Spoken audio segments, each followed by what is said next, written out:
Oh,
sorry guys. Hello, how are we all? Channel update time.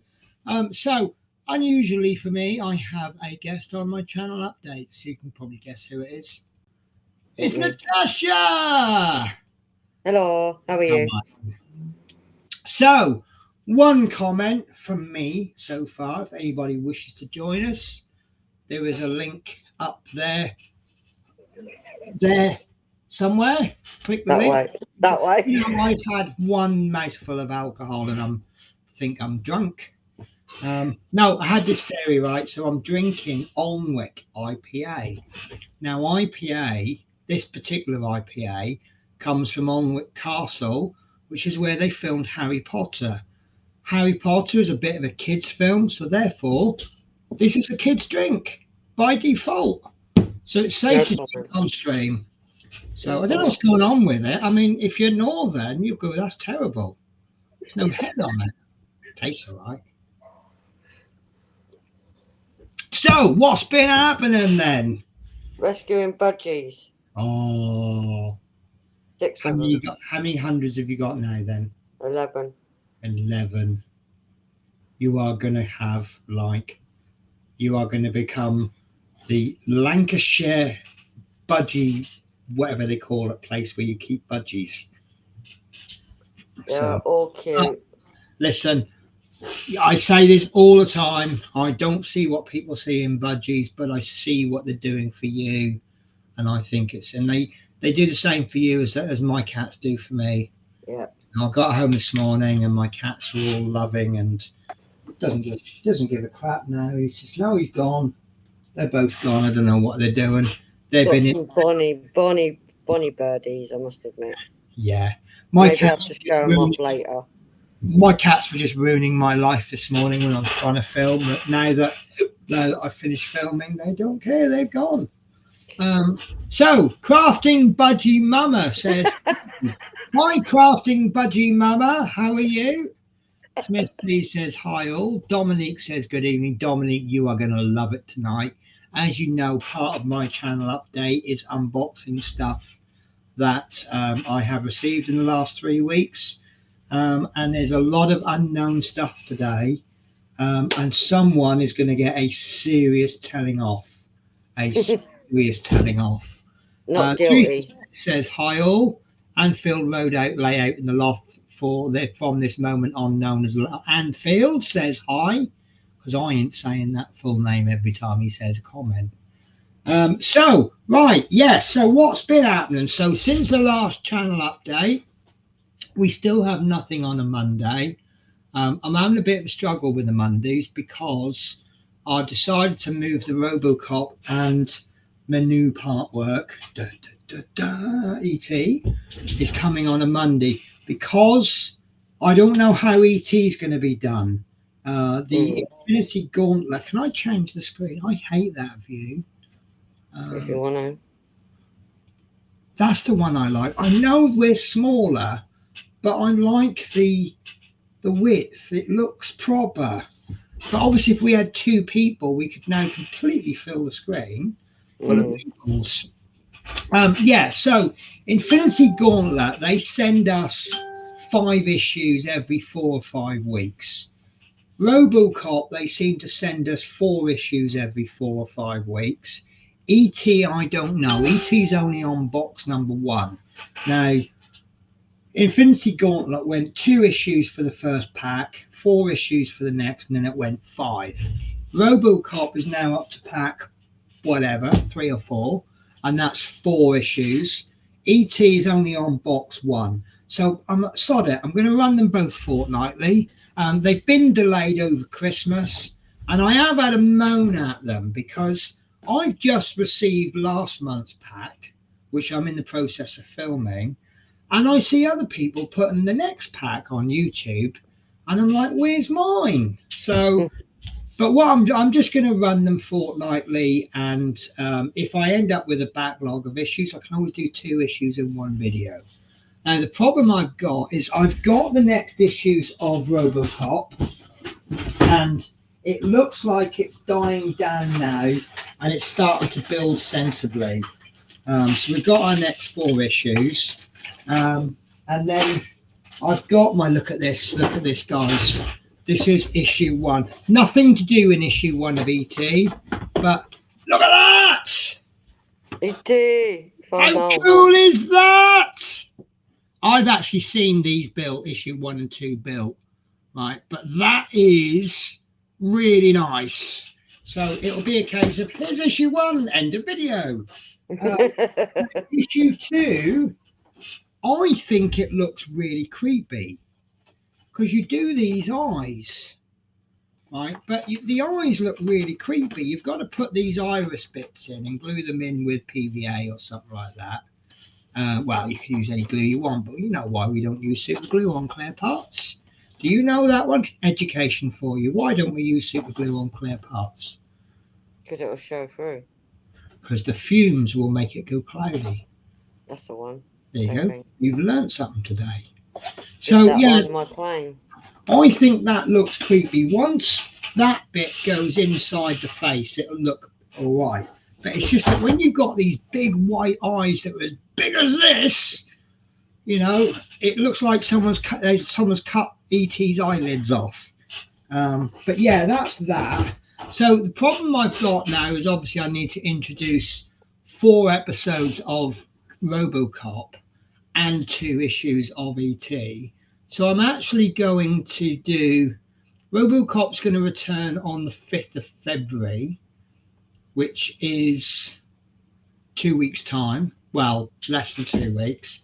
Then there's going to be nothing for the E.T. Then it's the next issue of RoboCop.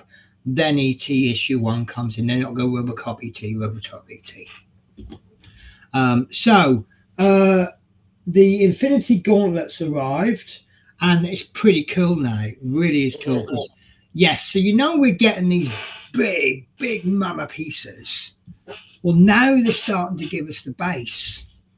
So it's like, here's a load of big pieces, and here's some big pieces which you'll need later on for the base. So that's nice.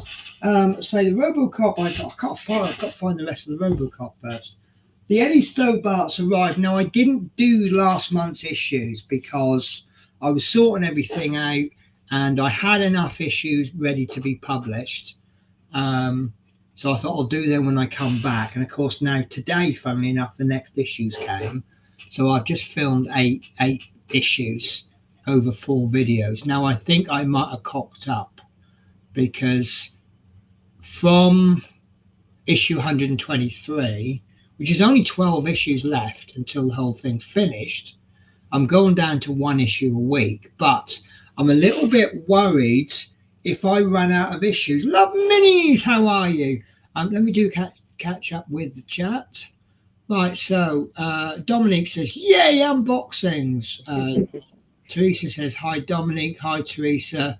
I presume that's supposed to say E.T. It's so cool. Love Mini says, hi, all. And that is the chat caught up with. So I've done the Eddie Stobart. You can see him in the background.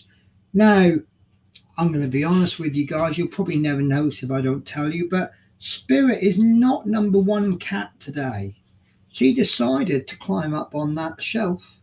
Oh. Everything came tumbling down, and the Eddie Stobart cat landed on the wing mirror, which snapped off. So I've put super glue on. It seems to be okay. So if I can just avoid touching it until it's finished, then it'll go on the shelf and it'll stay there. So Athol says Penny Coconut, no chance of that happening. Evening out, Natasha. Oh, yeah, Right, well, so that's so yeah. So RoboCop ET is coming. Warhammer. I forgot to take the bloody issue. I took the latest issues with me to the hotel. I yeah. didn't take the lower number issue, so I couldn't film anything in the hotel. So Warhammer is pretty much on hold until I can get it sorted out. Now, Wednesday, Eddie Stobart's back. I'm loving the Eddie Stobart back. Now, I forgot to do an update. On one of the videos that was released, I could not find the indicators. I have now found the indicators, but I think I've got a short circuit in one. The left one comes on permanently, so I've just disconnected the wire. But I'll be honest with you guys, I don't sit there playing with the models. Obviously, once it's all finished, you do, and all the rest of it. But so I ain't worried about it. But yeah, I've just filmed 4 videos for Eddie Stobart. Gauntlet is back for my Christmas break. So I now need to film the next 5 issues, which are sitting in the box down there. That shouldn't be a problem. Fridays, I am so excited about Fridays. So 2nd of February, which is 1 week today, you will see a new release, new series. I'm calling it Lancaster episode -1. Basically, the reason I've called it -1, it's an introduction to the project. Right, get ready, right, sit down, right, get ready, get some tissue paper ready because you're probably going to wet yourself with excitement. So, as most people already know, Hachette have brought out their 1:32 scale part work Lancaster. Very, very tempting. But for years, I've been wanting to do. Can we do better with scale models? Or what to do it with the Bismarck, or what to do it with the Titanic. Now it's a little slight bit of a collab, as in Building with the Boys has allowed me to do a reaction video to his building. And instead of doing the Hachette, I'm doing. Is it too early for an unboxing? No, never. Oh, hang on, excuse me, my back. It's heavy. Oh, Jesus Christ! Wow. This is the 1:32 scale. Now, I'll be honest with you, right? We're going to have to fake reactions here because I did show Natasha pre-stream. So, Natasha, you're going to have to pretend you've never seen this before. So, do you remember when you did your Jet Provost, how big it was? Yeah, it's tiny. She already knows the questions I'm going to ask her. Right, so this is the cockpit for the Lancaster. Wow. This is almost one wing. It's not quite all of the wing. Where the hell are you going to put that when it's built? I hadn't thought that far ahead yet. This is the wingspan of the Lancaster. Wow. And this is the fuselage. Most of it. Minus the front bit. So it's going to be about that long.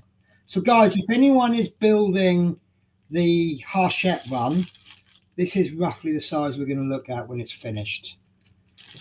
So it isn't going to be quite as easy as I thought, in the sense that I'm a little bit worried as well, because apparently the cockpit isn't well detailed. But we'll see what happens. Now, there will be a kit coming. I'll tell you what, I'm going to find the video and I'm going to show you, right? But bear with me a sec, because I've got to figure out how to find it, because this is a spur of the moment thing. Magic Lancaster. So obviously I've said that I want to make it as good as the Hachette one, So that means two critical elements is that somehow I have got to, sorry, bear with me, they're playing adverts. There we go. Right, so first of all, I want to try and cut it away so that you can look inside, right? And secondly, I want some electronics. I want to do motors in the thing, and I was thinking about how to do it. And what I've got for you here, guys, I might be able to do it myself for cheaper. However, for the price, I think it's actually might as well buy it. So show on stream. So I'm just going to fast forward it. Right. So what we've got here, we've got an electronics kit. And what it does is it turns the cockpit lights on in proper sequence, right? Fires up the engines in the correct order. And then it's got speakers and all sorts. But check this out, guys. Tell me if you can, there isn't sound at the moment, but tell me if you can hear it. I'll tell you when the sound starts. There we go. Sound starting. Can you hear it okay? Yep. Oh. But this one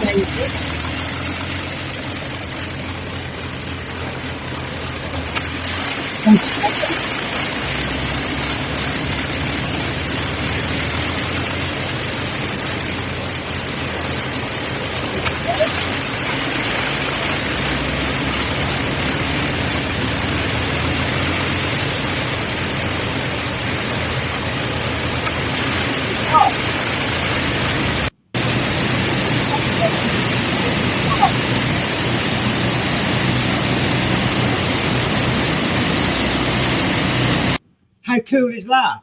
That was cool. Now, that electronics kit costs 150 quid. Now, yeah, I could probably make it myself with using Arduinos or something for cheaper. But to be honest with you, for 100 quid, why? Oh, we've lost her. Oh, she said she might be disappearing, so that might be what it is. She'll come back. Oh, no, she is back. We went. Where did I go? Hello. That was weird. No, we did that earlier. Yeah, so for 100 quid, why build it yourself? You might as well buy the kit.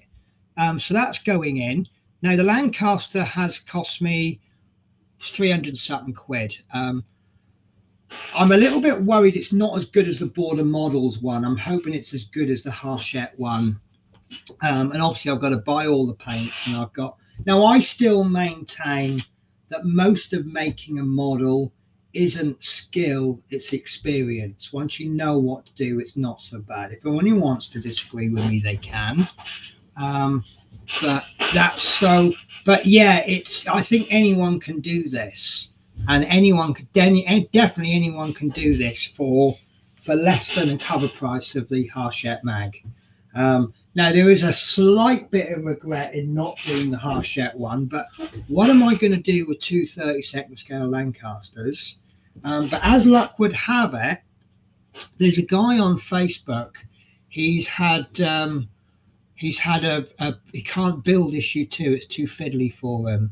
So I said, yeah, I'll do it.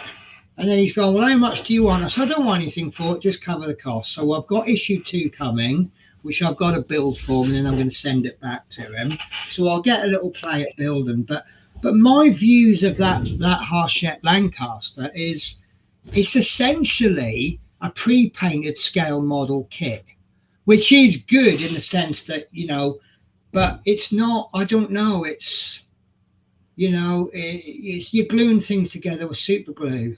I don't think that's quite the same. So I don't know, but I think I made the right choice in tackling the scale model. And because I'm doing it versus the Hachette one, I've got 140 weeks to build this.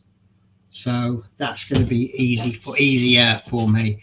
But yeah, the main problem I'm going to have is I initially wanted to build the Hong Kong models, like when issue 1 of the Hachette comes out. I want to do whatever Hachette have done. But obviously that's going to be difficult, because if they give you like half a wing, I'm not going to cut the wing in half on the Hong Kong models version. And then there'll be issues where I can't physically copy it. Like if they give you a couple of wires and they go, here's the issue, I can't do that. And then there'll be issues where I've got too much to do to replicate it. So if they give you the wing, it's all pre-painted. I can't paint the whole wing in half an hour. And in some cases, it's going to be easier, like the camouflage on the top.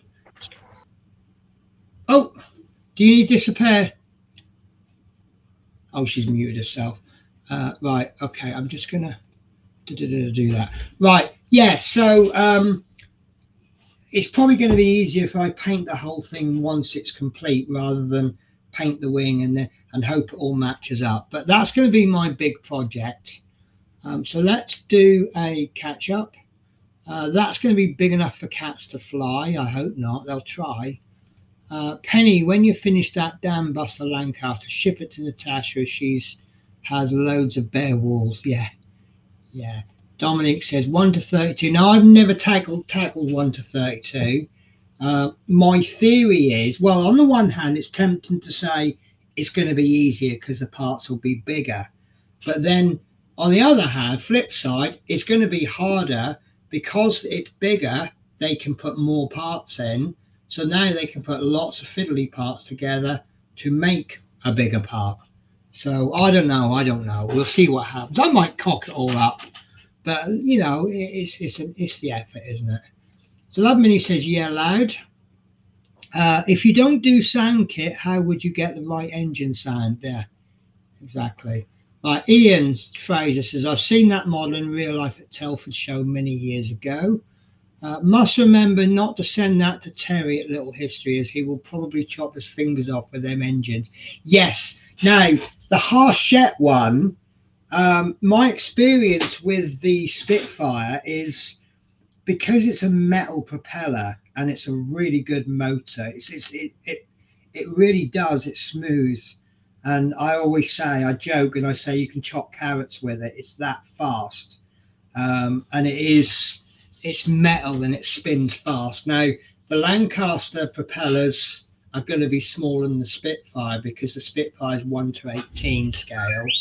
But it's got to be a bit nasty, but at least mine are plastic, so I won't hurt myself so much. Hello, Penny. What's the football talk going to be about? What did you start it off, Caitlin, and I'll carry on. Athol says, hi, Ian Fraser. Hi, Dom. And that is the chat caught up with. So, yes, that's my big major project that I'm starting next week.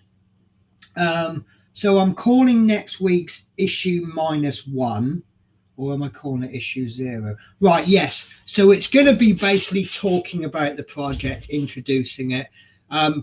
It's a bit of a dynamic project. Plans are always changing.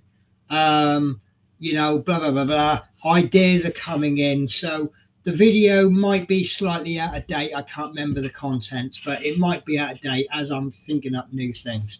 The week after will be issue 0, which will be an unboxing. That's why I've not properly unboxed it, but we'll go through all the sprues. I've got a nice little booklet in it, all about the Dam Busters. And also I've subscribed to an app called Readerly, and you pay like a fee and you get all these magazines in digital format. And there's quite a few modeling books. And I've got a book on the Dam Busters, which I've been reading through. I've been watching a lot of Nigel's modelling bench, and he's open to me asking questions. And one thing I think he's saying is that on the Hong Kong models version, the cockpit is wrong, the glass is wrong. So lots of research. If it's wrong, can I cover it up? Do I have to change it? You know, whatever. Right, so Chobberton says, hi everyone, DS Models. Hi Penny, I'll be building the same kit, 1 to 32 Hong Kong Dam Buster. Are you doing the Hachette one as well? Or are you not doing the Hachette because you're doing the Hong Kong? Or do you know the Hong Kong is better than the Hachette one? Or do you not know? because I don't know.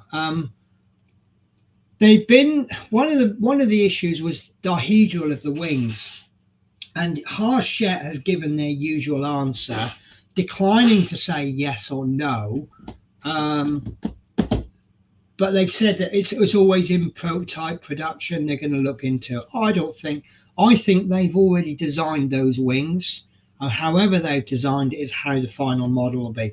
I hope it's accurate, because when you use the word accurate in your marketing materials, you kind of want it to be accurate, don't you? Right. Ian Frey says, hi, Athol. Hi again at CJ. Who's winning, Villa or Chelsea? I'm only going to guess and say Chelsea. You would expect Chelsea, wouldn't you? But then Villa's a bit of a dark horse, and I wouldn't be totally shocked if Villa won. Are they playing today? Do you know what? I'm going to have to look that up now. Hi, Athol again. Right. Did you hear about the football match between the Vicars and the Members of Parliament? There you go. Everything has been covered. Football, religion, politics. Do you know what? So I heard last week at the West Brom match, someone threw a pound coin on the pitch. Police are still trying to work out if it was an act of hooliganism or a takeover bid. DS Models not doing Harshett one far too expensive. Scaly Models, evening Scaly Models, how are you? Don't forget, guys, if anyone wants to click the link and join us, if we know you, you can come and join the show. Athol says, hi, David and Chris, DS Models. Hi, Dad at Scaly Models channel hopper. Anyway, I've got a lot to show you today, so I've got to crack on. So that's Friday's covered. Saturday is kind of covered. I am bringing the scale models back. It's just getting... Oh, sorry. So that's all right. We're only talking Lancasters and football. Right, so that's that side done. Spoiler for you. It's free gift time with Infinity Gauntlet. Because every so often you get free gifts. And this pack's free gift is, and I thought this was spot on, right? So I wasn't interested in the Iron Man fit thing when that came out. It's not, I like Iron Man, but not to that point. Now they brought the Infinity Gauntlet out, right? So they brought this out as a free gift. Iron Man Gauntlet. Ah. We think that's really good. Yeah. So I'll show you that on screen anyway. Right, so I've been doing a lot of buying. So let's go camera down, and I may accidentally show you my yum. I've all of a sudden I've gone really hungry. So I'm sorry, guys, I'm going to be eating at some point. Right, that one, that's the wrong camera. Let's try this one. That's better, isn't it? Right, let's get that out of the way. Let's do a bit of a zoom. Right, so the first thing I thought, I'm going for least crap to best crap. Right, so I got this. Would anyone like to tell me why I got it? Why they think I got it? It's a fidget toy. It's a fidget. Yes. Now, I am doing a modelling related stream, so that is a clue. So I'll give you a moment to have a little guess. It's a little hack that I saw on YouTube recently, which I thought I'll try out. This wasn't too expensive, so I thought it's worth a try. So where are we up to? Channel hopper. LOL Athol. Hi Athol. Hi Dave. Hi Choverton. Use it for paint. There we go. So I do like using my palettes, and you mix a bit of colour in. I don't use an awful lot of paint on, this is for brush painting. But they're a bugger to clean. Palettes are an absolute bugger. Now these fidget toys are made of silicone. Nothing sticks to silicone. So when your paint's in there and it's dried, all you do is you push it from the other side and you just pick the paint off. and it's clean. I mean, it's not big, so you can't do big pools of paint. But if you're just mixing one little colour, say for a figure's face or something, that's perfectly big enough. So I'm going to give that a try out. It's a few quid, and if it doesn't work out, and I suspect it does because a lot of people have recommended it, but if it doesn't work out, well, okay, it's a few quid wasted. The next thing I've got is, this is very boring. I bought some new AK Interactive paints. These are, the ticks are just where I've checked it against the invoice. So these are all of the paints that I don't own that I need for the Lancaster and the Apollo 11. So that will go in my collection.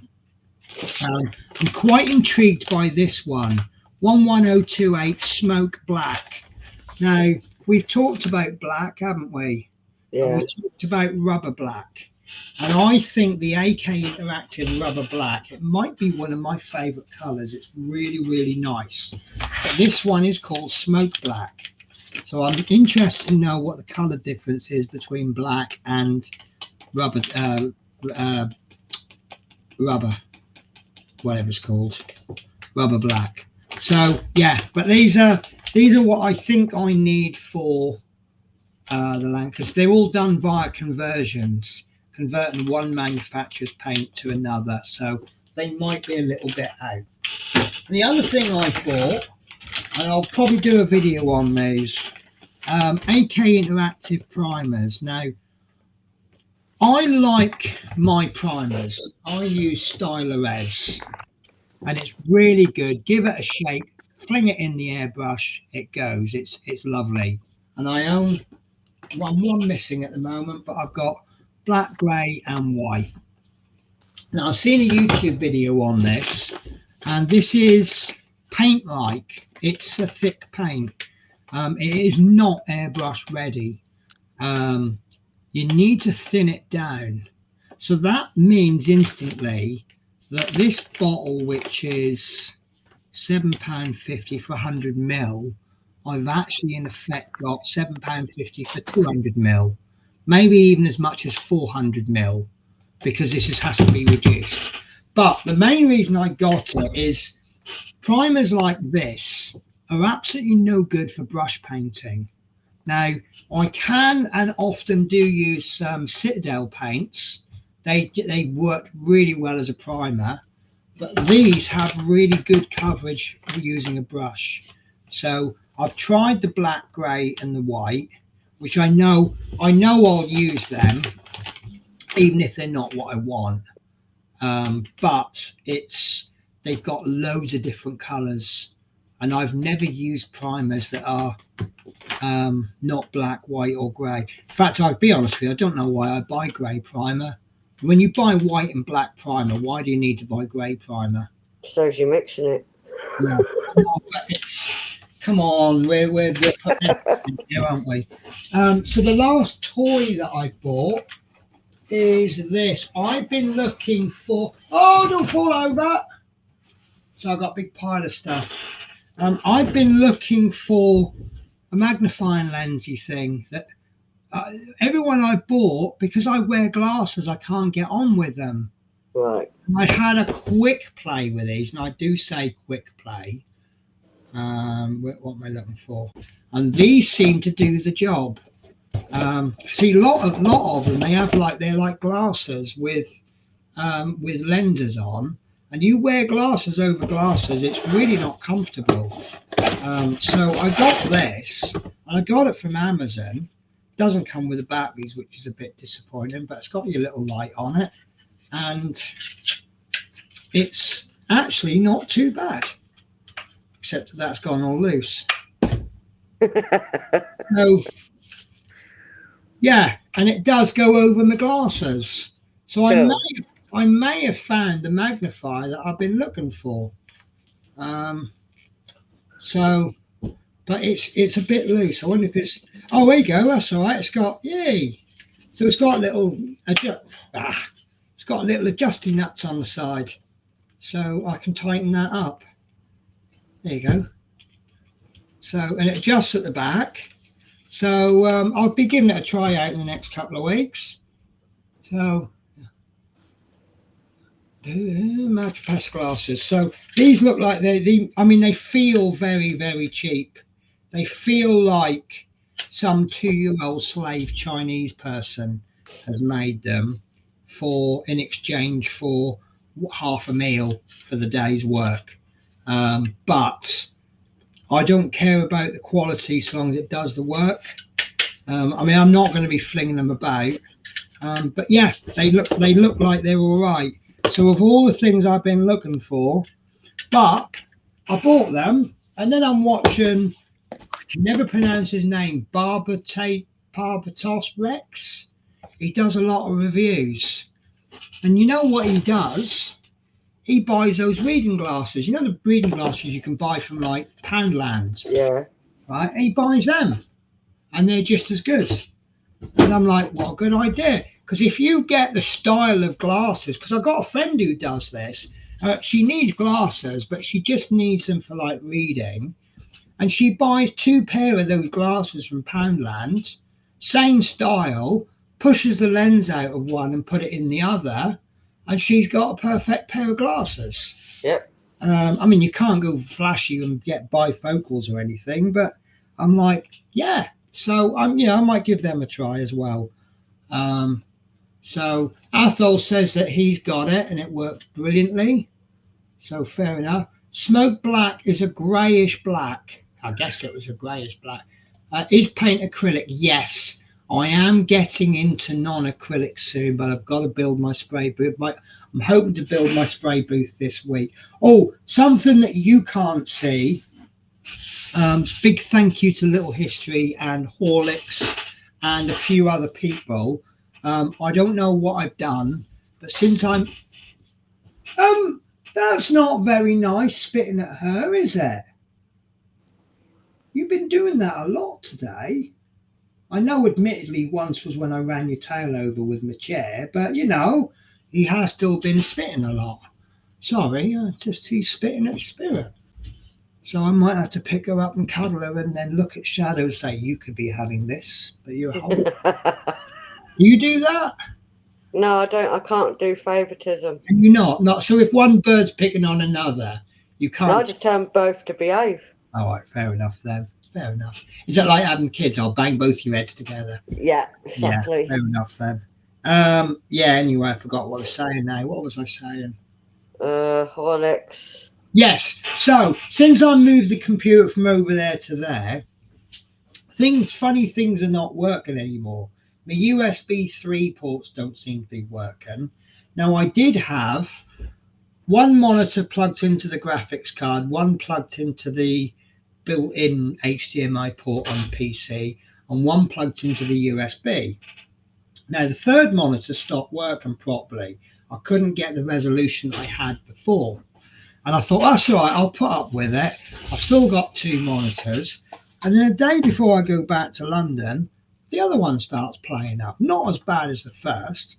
Now, meanwhile, Little History, he looked up my graphics cards. And he says, turns out my graphics card cost more than I paid for the whole computer. I know Horlicks done me a little bit of a deal when he sold it to me, because he was going to sell it to me for less as well.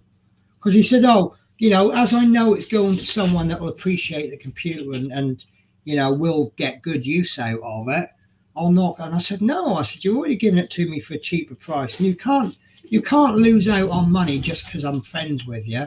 Yeah.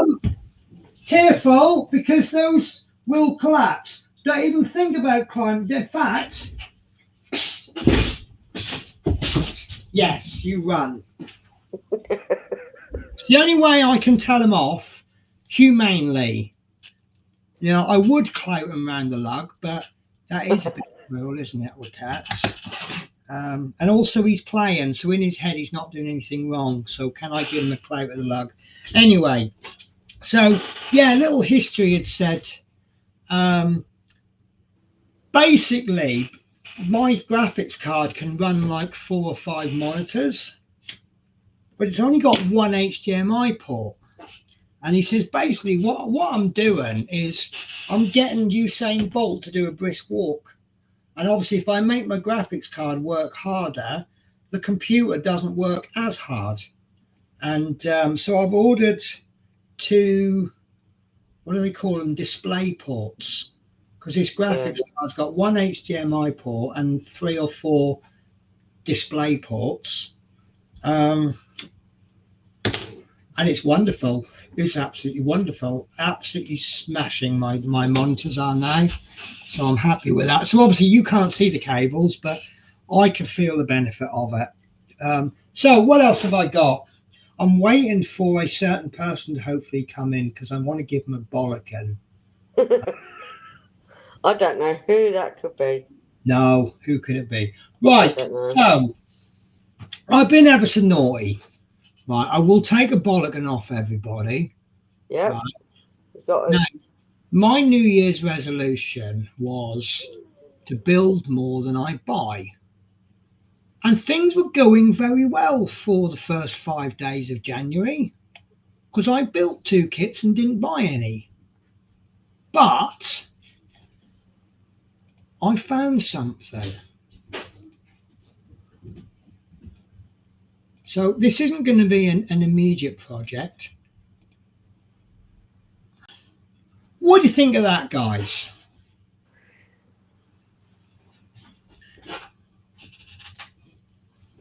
So that is an F-27 Fokker Friendship. When I was a kid, growing up, Norwich Airport wasn't charging a massive amount just to walk through the front door. They were literally a mobile hut for terminal. And Air UK used to fly out of Norwich, mainly to Jersey and Guernsey and Aberdeen and to Amsterdam. And that is one of the planes that flew out of Norwich. And that is what I'd really like to build, because it's a bit of nostalgia. Now, where did I get rid of this? So when I came across this on eBay, I had to buy it. There's 2 in there. On eBay. Yeah, well, I wasn't looking for it, honestly. Yeah, okay. There you go. Athol says, looks like the planes that fly into Aberdeen. I don't think they use them anymore. I know some companies do. And to be honest with you, I always thought it was a little plane. But it is little, but it's fair old size. So I can't find any decals. So I'm hoping that with a little bit of masking tape, but the link's not working. Right. Let me double check then. Oh, yes. I'll tell you why. I know exactly why, don't we? So me and Natasha were chatting pre-stream, wondering why the links weren't coming up on the chat. Turns out we weren't actually in the stream. We were just in Melon. So pretty much I'll tell you what, I've had a useless day all day today. It's been hilariously. Oh, what's going on? What's going on? Right, so let me. I'm going to blatantly copy Little History style. Why don't you just pin it? I am going to pin it. Let me write it before I pin it. Pin it, then write it. No, write it, then pin it. You've got to write it before you can pin it. I know, I just thought I'd go backwards for you. Right, okay, there we go, guys. The message has now been pinned. So click that link. If you wish to join us, you are more than welcome, so long as we know you. Right. I'm looking at toy. Yeah, I know. I love it. Right, Penny, you always buy more than you build. Won't fit on belt. This will fit on. Oh, what near the actual airplane won't fit on the belt. And I speak from experience. Looks like the planes that fly into Aberdeen. Link's not working. Oh, good deal. Try Hans. I've tried Hans. But what I'm getting, it's going to be my cricket project. It'll be one of my first custom cricket projects. So I've got my cricket machine, and I'm going to be making some masks for it. And we have got Anfield Road layout in the loft, always known as Anfield from now on. How are you, Mr. Flatcap? Oh yeah. Yeah, hello, Natasha. Hello. Rumor has it, the reason you always wear that hat is you're actually. Oh, you just spoilt my joke now. You expecting me to Hey, say that? Natasha, are you going to be able to do all that, PA? Am I what? The kit you won. Oh, I was telling Penny, but I can't remember what one it was. Oh, yes, you won a kit, didn't you? I won a kit last night. I- I was shocked. I am so disappointed, and yet I'm so happy because I wanted it. But it would have helped if I actually entered first, wouldn't it? I think it's going to be a challenge for you, Tash. It's alright, it's not a kit I'm going to do tomorrow. No. I've told her don't even think about even opening the box until you've finished all those starter sets. And then what I'll do is I'll look the kit up on Scale. If I can buy it for cheap, then it'll be Tank Newbie teaches even newbier tank person how to build a tank. So that'll be blind leading the blind. So basically, I mean, the actual colour scheme is not going to be too hard, is it? It's just do a bit of masking tape and paint it. It's the UK symbol is called. Is going to be a challenge. Right. So, do you know, I've got a new best friend, Athol. Tasha is a bully. I know plenty. I bully back, innit? Yeah. Athol says, hi, Lee. Tasha won a TSV Husky Mine Clearer. Anfield got called, not a problem. So that's one kit I bought, which don't know when I'll start it. I'm actually doing a course run by Hobbycraft on this Friday, I think it is, whenever our next stream is. Sunday's our next stream, but it's using design space in Cricut. It's like 10 quid, and I thought, but then I found out if I'd spend 30 quid on an annual membership, I get up to, I think it's either 3 or 5 courses for free and 15% discount off everything I buy, which means I could buy more kits. Right, so the next one. You're not building. So the next one I bought, and I think you'll all let me off for buying this. It's not a good kit. Apparently it's a really crap kit, and this hasn't got decals with it. But many people will know a chappie called Mark, better known as P40F20. We lost him a few weeks ago. So I have found this, and I want to build it. It's a P40 Mark F. I don't know if it's block 20. I remember asking him, why did you name P40F20? And then I feel really, really stupid because he went, well, it's my favourite aeroplane, P40F block 20. Now, apparently this is an absolutely terrible kit. Didn't I? So let's have a look at this kit that you won then. Oh, God. Oh, Please don't. Why? I am literally pooing myself whenever I get You were to that. pooing yourself over the Jet Probus, and then you were pooing yourself over the Sherman 5. I'm pooing myself over all of them. You were pooing yourself over that wooden owl, weren't you? Yeah, So he's over there. Your pooing yourself is no longer valid. Oh, it is on that one. This is what you've won, and that looks amazing. Even if you're not into that sort of thing, that looks amazing. So it's a 2015 new tool. It's a US Army version, and it is. We haven't got a British person selling it. E-models, 25 quid, 22 quid. Or I could pick it up from abroad. It'll be about 20, less than 30 quid. I might pick one up then and do it with you. And then these are all the aftermarkets you can buy. Masks, tinting film. Oh, tinting film. I need to get some tinting film because one of the projects I want to do is that Space 1999 Hawk. And I'm told that rather than painting the windows black, it's actually better if you put this tint film in it. And we got some inbox reviews if you want to have a look at that. So have you heard of Scalemates, Natasha? Of, but not a lot of. Right, so here's Shadow. How are you, you naughty boy? You saved all your naughtiness for now. Get your face out of my yum-yum. That is not. Oh, it's mine. My yum yum. And that's my alcohol. No, you're not having beer. You're not drinking.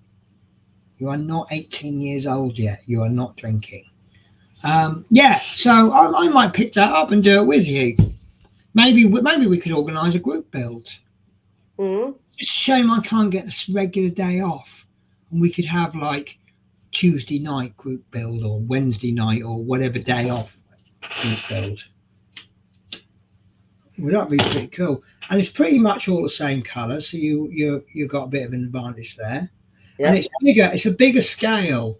So I'm guessing those wheels, they won't come as one piece. So you might get the actual wheel, and then the tyre goes on after you've painted the wheel.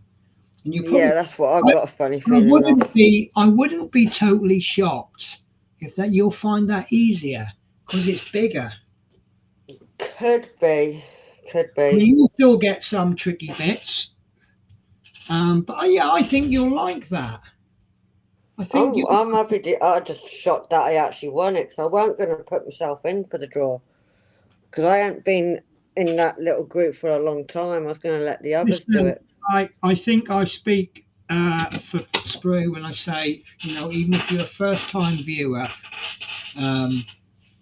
you're as entitled to as anyone else, and you're as welcomed. No, don't, because you knocked everything off last time you climbed up there, and that's my mosquito wheels up there, and you are definitely heavier, you fat lump.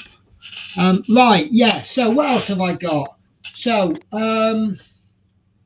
right, I'm trying something different out. Right, this is where I got really naughty. And I kind of, when I want to buy something, I hit different directions and I end up buying from. So I bought 3 kits, different kits of something. So this is the one, I'll show you this one first because I'm a bit more disappointed with this one because I don't really, it's the colours. What do you mean? It's the colours. I don't like the colours. So this is what I bought. What do they call them? Gundam? I have no idea. Every time I think of the word Gundam, I want to go Gundam style, dude. Yeah, that's what I do. Basically, what it is right, if I'm incorrect, tell me, guys. So you have this sort of, it's not actual anime, but you have these Japanese cartoons where they have these fighting human suit things, and you can make the actual robot things. And robot-y things? Yeah, so each colour, they come pre-painted, so you've got different colour sprues. Right. And you clip them off and you push them together, no gluing, no painting, nothing. But if you want to paint them, you can. And that's what I'm looking. Oh, that's rubber. That's rubber. So you can put panel line washers in it and paint it and all sorts. And they're all articulated, so you can do all the different poses. So that's this one completed. I think he looks a bit drab. So, but yeah, I mean, normal kit thing. It's like the instructions there. I mean, it looks complicated because there's a lot of it, but each stage has a very simple thing to do. So I think that's going to be really easy. So now I don't know an awful lot. This is what they call high grade, which is basically an entry level one. It's like buying a Tamiya kit, something like that. Another one that I bought is this one that I like more. This is a high grade, and I like this one more because look at the colours. Oh, right. Lots of different colours.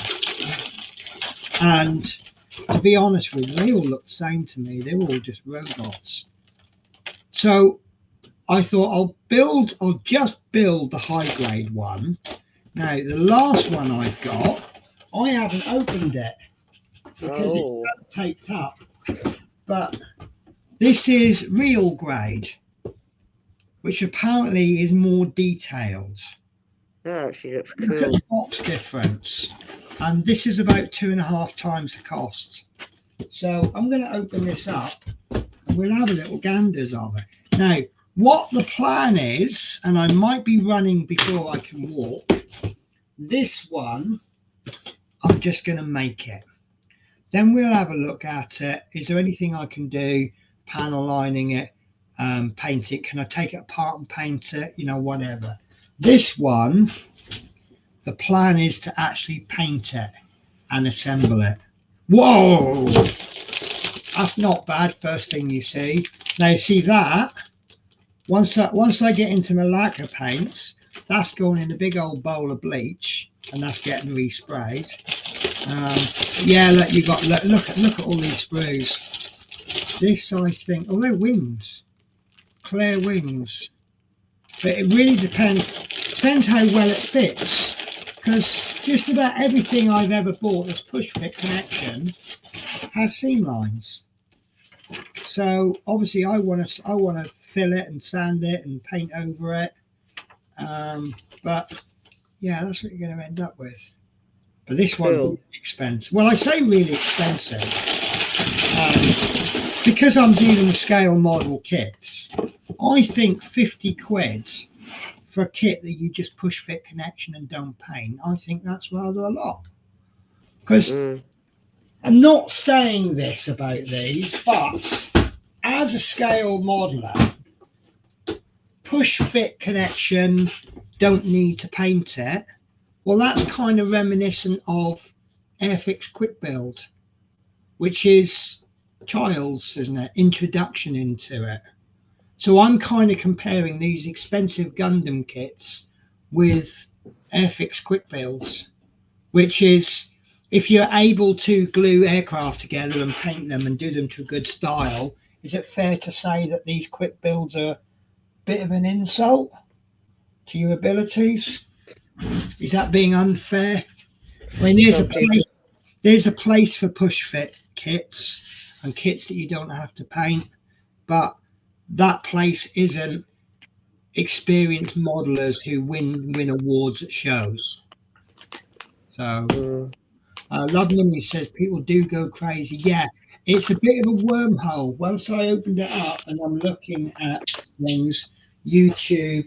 No, please don't start. No, please get down there. Come on. I'm not going to throw you off, I promise, if you get down now. And then I won't have to stab you with a knife. Come on, down you get. No, that's even worse. Come on, guys, you're killing me here. You're absolutely killing me. No, don't stand on the Terminator. I've got one standing on my Terminator and one standing on my Spitfire base. Come on, get off there. Trouble is, they get used to me saying that now. Yeah. Anyway, so it looks like he's not going to turn up tonight, but I'm going to tell him off anyway. So, guys, as you may know, a while back I bought this, the F4U-1A/2 Corsair, and it looks a lovely kit. And I did say I already had a Corsair. I've got this. It's not very good. Right, and I had a little look. There's a reason I had a little look, because this is the F4U-1A, and this is the 1A/2. So I'm going to make this as a 2, and this one obviously going to be made as a 1A. So this is what I got in the post today, and it came with an invoice, so I know exactly who bought it. No idea.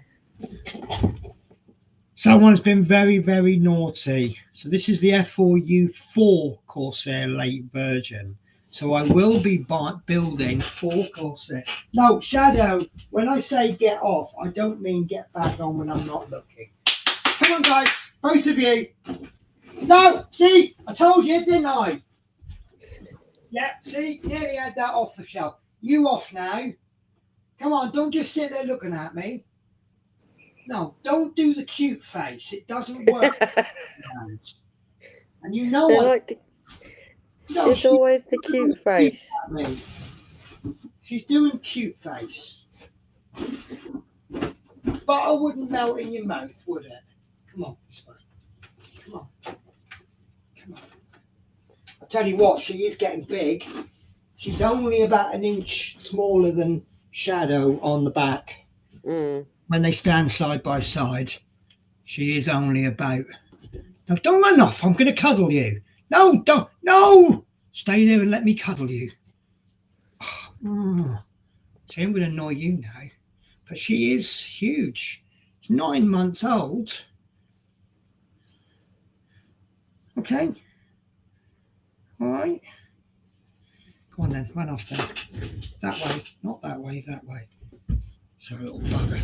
Yeah, so a certain Mr. Webster has been very naughty and has bought me this, which is very nice. It is, but I always keep saying to him, yes, I do appreciate it when people buy me stuff, but in a world where I'm quite well off, I'm not saying that to show off, and there's people out there that don't have much, you know, help the people who need the help more.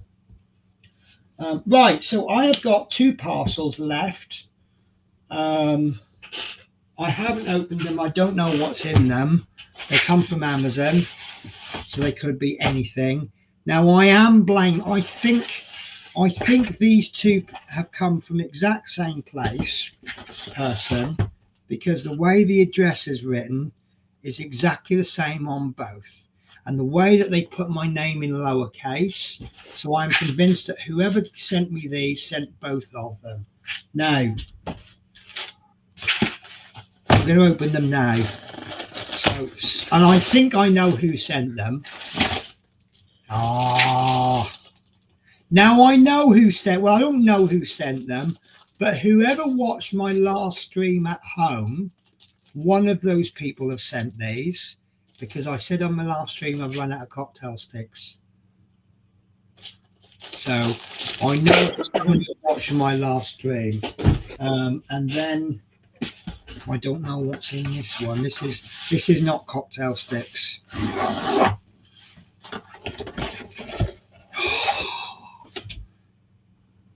Do you know what? I don't know who it is. But I don't think it is who I thought it was. No, I don't. Someone sent me a wooden puzzle, a wooden thing, a row life. Yeah, I have a suspicion. I've got it down. Right, I'll be honest with you guys. I'd have said that's Peter Webster. Mm-hmm. But because of the address label, or it could be you, Natasha. Who knows? Because you know my address. No, it's not. One of my Not me. would have been building with the boys. I don't think he knows my address, so it can't be him. Not me. I've got it down to you, all the Smith culprits. Who? What did you say? I said coffee. Oh, okay. I thought you were whispering to me who it was. No. But I don't know who it is. Whoever sent me these, it is really appreciated. Especially this. I did me Big Ben. And I really enjoyed that. And that's another lighting kit. So someone has carefully thought. And that's what I appreciate more. Because someone has carefully thought about this. I love the little lighting set on the Big Ben. And this is obviously one to go with it. And it is, look, I don't know if this is their thought process, but these little Row Life kits, I'm liking them. The little lighting kit, and it's another London related one, which will go with Big Ben. And me too, I'm short of toothpicks. So thank you, whoever that is. It really is seriously appreciated. And that is everything that I have bought. So, and all my part works. I haven't shown you all the part works because I've just cracked on and built some of them. But that is a good little time I've had when I come home today. Because my cat sitter had said, oh, I'm putting your parcels in your craft room. She said, you'll have to hurry up and come home. It's like Christmas in there. And she was crying. I could hardly get through the door. So, and of course, soon, because I don't let the cats in here while I'm away, and I'm sure this isn't the reason, but they've been looking in the craft room. I can see them on my webcam, and they're looking through the window. And as soon as I open the craft door, Shadow goes shooting through the door straight onto the boxes. And I wonder now if he's been all for 3 weeks he's been going, look at those boxes. Oh, I want to get in there. Yeah. And he's been waiting for this moment. So what have you been up to, Natasha, then in the last sort of week? Budgies. Budgies. Yeah, I got 6 new budgies. Lovely. So you've got 10 now? 11. 11. I can show you them because they're quite easy to see. We don't mind seeing budgies, do we? Like I say, it's not the budgies either. It's what they do for you. It's just wonderful. But then there's probably people out there that can't stand cats and can see the enjoyment I get out of my cats. My sister's got 2 cats, but I'm not a cat person. No, I would it's not a harm cat one. person. You know, I'm not a budgie person, but I'm not anti-budgie. Sorry, bear with me, Mom. I'm looking down my top because when I picked Spirit up, she did scratch me, not on purpose. So, oh, my hotel's lovely, by the way. I just really love it. They can't do enough for me there. This is how busy my living room now is. Oh, it's messier than my room.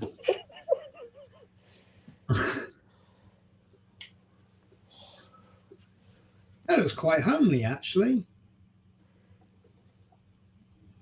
Oh, It's bless. Bonnie. Have you just woken the budgies up now, then? Yeah.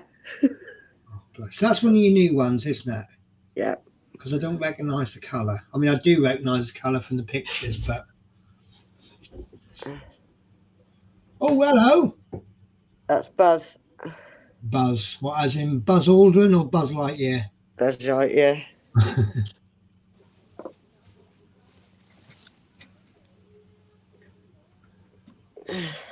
Oh, There's Elsa. Elsa, that's a nice name. Is that Elsa as in Disney Frozen? Yep. Yeah. Yeah, I That's know. Pikachu. Pikachu. Is that from, let me think.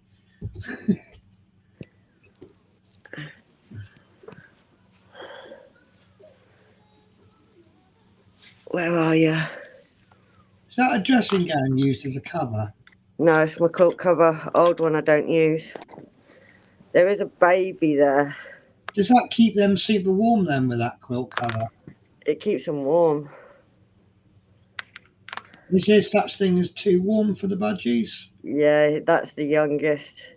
4 to 5 month old. Oh. So how old are they when you consider them like adult? 2. Okay, so they're still growing. They still look a bit awkward and all the things that youngsters. No, about 2 they're adults. But when do they start looking like an adult bird? See, that used to be Mickey at that age. Now this is Mickey now. Size of her. That's how I compare. Right. She's big now. That's an adult. This one's not even 1 yet. So he has got, well, she has got blue on her back, but you can't really tell at the moment. I suppose it She's got doesn't one help. black You always spot show on her us at wing. night, don't you? So you're not going to get like the true character of the birds at night time when they're trying to sleep but keep getting disturbed by mum. Oh yes, I got to disturb them, but she's the eldest. She could possibly go at any time. Well, it's the thing with budgies anyway, isn't it? So she's a Bonnie colour. She's called Bonnie. Yeah, because she's a Bonnie colour. I just love her. She's blue. I love them all. Yeah, you did say you do favourites, don't you? My living room It's is hard now. sometimes though, isn't it, to not do favourites? I can't do favourites. Oh, I do every now and again. I kind of, I love you, Shadow, or love you, Spirit. Oh Oh you no! know, Every night I go to each one. I love them yeah. Oh no, every night. I prefer to say that everyone has their individual characters. So You know, you love Shadow because he does this, but you love Spirit because, or you know, you love one budgie because of this and one budgie because of that. They have traits. Traits is what I'm after, isn't it? Can't see him. He's too dark. That's Gandalf in there. That's right. We know But Gandalf. yep. I've got a Gandalf tip and in not it. Grey. All full of budgies in one room. Ooh. Tell you what you have to do. You have to go down to Lidl's tomorrow because they've just got. I'm actually coincidence, right? I'm after a sewing machine. Just Yeah. for nothing expensive, just for doing little repairs and alterations. It's like work. For some reason, every time I. Emily. Are you saying you never say love you? I don't say love you V anymore. Oh no, no, no. Very But saucy yep. at the moment. I'm full of budgies in this living room now. All 11. All in So, bed. are they hard to look after? No, they're really easy. Right. What? Just They chuck are water and fill? easier for me. Alright, they make a bit of mess. All I do is hoover up. So it's basically the same as a cat. Give them a bit of food and a bit of water, a bit of hoovering up around the area. Obviously, with a Cleaning them out. Same usual. yeah. That's about it, really. And obviously You spend time with them. just make cats sound easier because you don't have to clean the cats out, just a litter trout. But the white one that I showed you with the baby, that one's getting really, really close to me. Oh, good. If I get Bonnie out, she'll sit on my shoulder. The blue one. If I get her out, she can't fly, she's like Mickey. But if I get her out, she'll happily sit on my shoulder. Oh. Shadow used to do that, didn't he? So And if you Bonnie will just happily walk around and she's there. Oh, someone heard their name mentioned, didn't they? Come on then, Mr. But they're Chirper. my Bonnies. Where are you? You're not going behind that desk, are you? He's gone under the desk. Hello, you. Come on then. Come on then. Come on. Come on, Mr. Fat Lump. Mr. Effer Lump. Oh. Yes, so V is not in my best books at the moment. He's moving out next week anyway, so he's moving in with his girl. I'll tell you why I'm upset with him. The biggest reason I'm upset, because you know I got these webcams so I can watch my cats. So he wanted to move his girlfriend in, and she won't move in because I've got the webcams. And I'm like, was anyone going to tell me at any point that she's moving into my house? I just think that's a little touch rude, don't you? So, I mean, admittedly, if he asked, I'd have said no, because I think two people in the house is a bit much. It's not, sorry. So I certainly wouldn't have three, but that's why he's moving out. So, and then he's saying to me cat sitter the other day, he goes, oh, if it doesn't work out, I'll come back. And I said, no, I've already told him he's not coming back. That's it. Once he goes, he's going. I kind of, when he moved out the first time, I turned his bedroom into a living room, and this is the living room that I'm in, but I've turned it into a craft room. And I don't need a big living room. The bedroom, the master bedroom, is big enough for a two-seater settee and a one-seater recliner and a little table and all the cat stuff. And my bedroom, I don't put a lot in the bedroom because I don't need to sit in bed all day watching TV, because that's what the living room's for. That's my viewpoint to it. So I take the little bedroom as my bedroom, and now I've got that back. But he was having a bit of trouble at his next place, and he wanted to move, and I went, yeah, okay, you're a decent guy last time, so yeah. So for the last since September, I've been sleeping on a sofa bed, which isn't awful, and I'm only home 4 weeks out of 10. But I'm looking forward to a bed again. nice memory foam sprung mattress. So, and more space, because I do every now and again, I get a bit fed up of waking up on this sofa bed and I can't move because I'm pinned in strategically by cats. So when I get into that double bed, I'll have plenty of space for them. So I'm looking forward to that. I just think it's just come to the time. I've helped him and he's helped me, and now. And then once he goes, I can replace all my pans, which he's scratched and buggery. I can clean all the grease off my containers, and then I can get back to my house being mine. And I'm now working on, now I've got this craft room half done, it's given me a bit more space, so it helps me sort other areas out. And then once I get the bedroom, I'll have a little bit more space, and the whole house will be mine. And the next job I've got to do is to stop my cat sit from doing housework. Because I keep telling them, I said, you're not here to tidy my house up. You're here to make sure my cats are fed and play with them.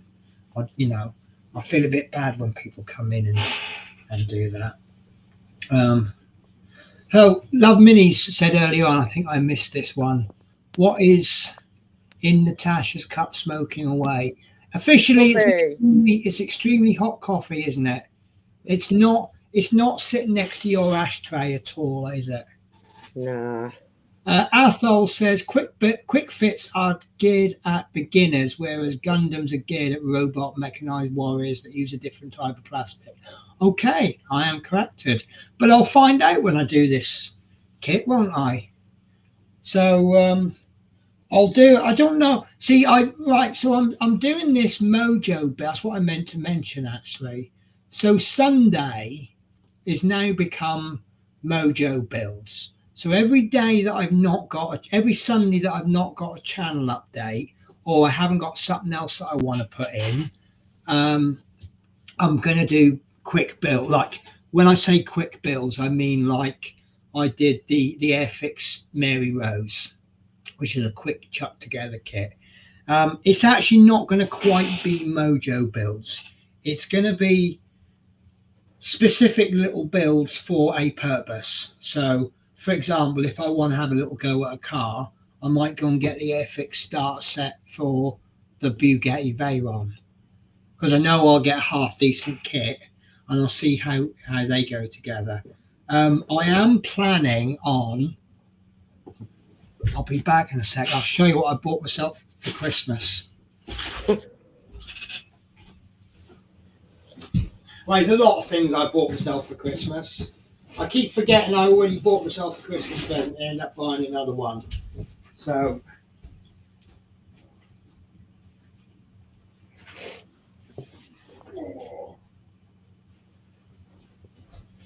I bought this before Christmas.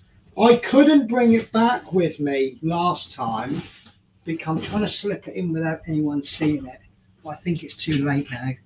No, I didn't see it. Screen's too small. Because I knew I was changing hotels, I had a load of stuff to bring back, so I couldn't bring it back last time. But I brought it back this time, and that's what I bought. Excuse me, destructive boy. The Lego Concorde. Now, wow, I've seen it on online, and I wasn't super impressed with it. And I ended up going because I went. What was it I was going to buy? Oh yes, so it popped. I've seen lots of different kits, and I liked. All of a sudden, the Atari 2600 came up. I'm old, so I remember it. And I watched it, and it came up on Lego site, and they chucked in a free gift. But by the time I went to buy it, the free gift had disappeared. So I rang Lego. If you go in that box, you won't get out again because it's angled and it's big. He's just got himself stuck in a big box. It's the box that the Lancaster came in, and it's angled. So he's just gone in and he slid all the way to the bottom. He'll be meowing to get out in a minute. Although saying that, he might be happy in there. Because sometimes he can sit in boxes for hours. Usually he's all right in a box, and then suddenly Spirit comes along and goes, "Oh, that's a nice box," and then he's like, "Oh, you spoilt it now." And he hello, I can see you. I can see you. Yeah, so anyway, so they said, "Oh, go down to the Lego shop. Sometimes they do freebies." All right, fine. So I went down, I saw the manager, and I said, "Look, it was going to be part of my 12 days of Craftmas." I thought I'll do a big finale with a big Lego. And I'd seen the Land Rover Defender that I wanted. I'd seen the Friends apartment, and I had seen the Concorde online. I said it didn't look that impressive. And then I'm talking to this manager, and he showed me a couple of kits. And one of them was the Indiana Jones one. You get 3 different scenes from Indiana Jones, and that looked pretty cool. And then he showed me another one. He said, basically, you show me his personal top 3 kits for the year. And then I turned around and they'd built, because obviously in the Lego shop, they have some Legos built. And they had the Concorde there. And it looks so much more impressive in real life than it does on the web. The website's done it no justice. And the base is angled. And he had it coming in. It looks like it's coming into land. And I went, "I've got one criticism of it." I said, "Your nose is pointing the wrong way." Because Concorde's got a movable nose. So when it's flying, it's straight. But when it's coming into land, the whole nose drops, which kind of reveals a different part of the windscreen. And the nose was pointing straight out, but the wheels were down. It was at an angle. And I went, "Yeah, I've got one criticism of it." And I moved the nose and I went, "I need to buy that kit. That's perfect." And on the base, it looks like it's coming into land. And it actually, apart from the stickers on it, it reminds me of the day that I stood at Filton and watched the last Concorde come into land. So I'm like, yes, that's the kit I want. And it was backed up by, I'm standing on the tube, and I had my suitcase and I had my Lego bag. And this woman, some middle-aged woman, don't know who she was, some complete stranger, she's looking in my bag and she's like, "Oh, that's really cool. I'm so jealous of you." And I'm like, "Yeah, I got the right kit then, didn't I?" So, but yeah, Dominique, I do not have any more unboxings. Unless you missed me unboxing these and you bought them. I'm going to get to the bottom of who it is. It wasn't me. I'll tell you what, I might contact Amazon and go, "Look, I've been sent this as a gift, but I need to go back. Can you tell me where I need to send it to?" Yeah, Amazon. Right. Could I have the tracking information for it? Oh no, that won't help because it'll be That won't work. No, I'll find a way. They'll find a way. Could you give me the bank details of where your refund's going to be sent? No, they won't do that, will they? No. So, yeah, so that's it. Yeah. So I'm probably going to do that Lego as a 3-parter. So part of the reason I don't do Lego is it's so bloody expensive. Yeah, Partworks, I've only ever done one. Yeah, Partworks cost me 10, 20 quid per video. Because if you're doing a double episode, that's 20 quid's worth of Partworks. Scale models aren't so bad. If you do a 50 quid model and you spread it over 10 videos, that's a £5 a video it's cost you. That Concorde was about 200 quid. And I don't think I can stretch it much more than 3 videos. So that's what, 60 quid a video, 60, 70 quid a video? I can't afford to put a Lego video out every week. No chance. No. And this Lancaster, all right, it's 300 quid. I reckon it's going to cost me about 500-600 quid by the time I build it. But it's been spaced out over 140 weeks. Dominic is going to take the dog for a walk. You go and take that dog for a lovely walk. So thank you for watching, Dominic. I do appreciate it. But yeah, they're just too expensive to keep buying. I love them. I do like them. I've got a lovely small Lego collection. I mean, some of it's been bought by other people. Some of it was free gifts. I bought, I think the mini. I've got the mini, which is a official Lego, and I've got the Beetle, which is knockoff Lego. And I ask a lot of people, which one do you think is knockoff? And more often than not, they actually get it wrong. They can't tell the difference. I got the Lego R2-D2, which I got from Fleetwood J for Christmas a couple of years ago. And that was great because I was spare at Newport on Boxing Day. And they have this thing with Newport. If you are down to work bank holiday and you don't turn up for your shift, you don't get paid for the bank holiday for a week before and a week after and the current shift. There's a lot of bank holidays in the Christmas week. That 3 weeks, you've got 3 or 4 bank holidays. So no one is going to be turning in sick. So when I go in for a 12-hour shift as spare, I'm sitting there for 12 hours. So I took R2-D2 into work with me, and I got him finished while I was at work. I got paid to make R2-D2 effectively. I mean, obviously, if he'd sent me out to do something, I would have gone. But it was great doing R2-D2. Good little kit that was. Really well thought out gift that was. Right, okay. Anything else to discuss? Can't remember. It's only been an hour and a half. I know. Athol is innocent. It wasn't me, Penny. I don't know if I've missed any chats. So I've got a couple of quick builds I'm going to be doing. But yeah, so my Mojo builds is not actually going to be Mojo builds. It's going to be, I want to do something specific. So I'll find a quick kit that, like when I did the Mary Rose, I just wanted to try out that dark dirt clay wash. Yeah. So I didn't want to be spending 4 weeks making a model just to test out the wash. So I want something quick and easy. So I've got a load of starter sets, which I'm going to be pumping out.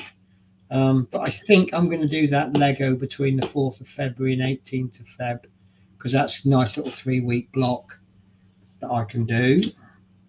So, yeah, so I've got Lego to make. I've got Infinity Gauntlet to make. I've got RoboCop. E.T. is going to be a piece of cake.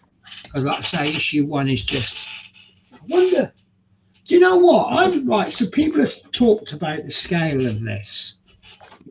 I think they said something like 63. Now, what did they say the size was? Does actually have the measurements.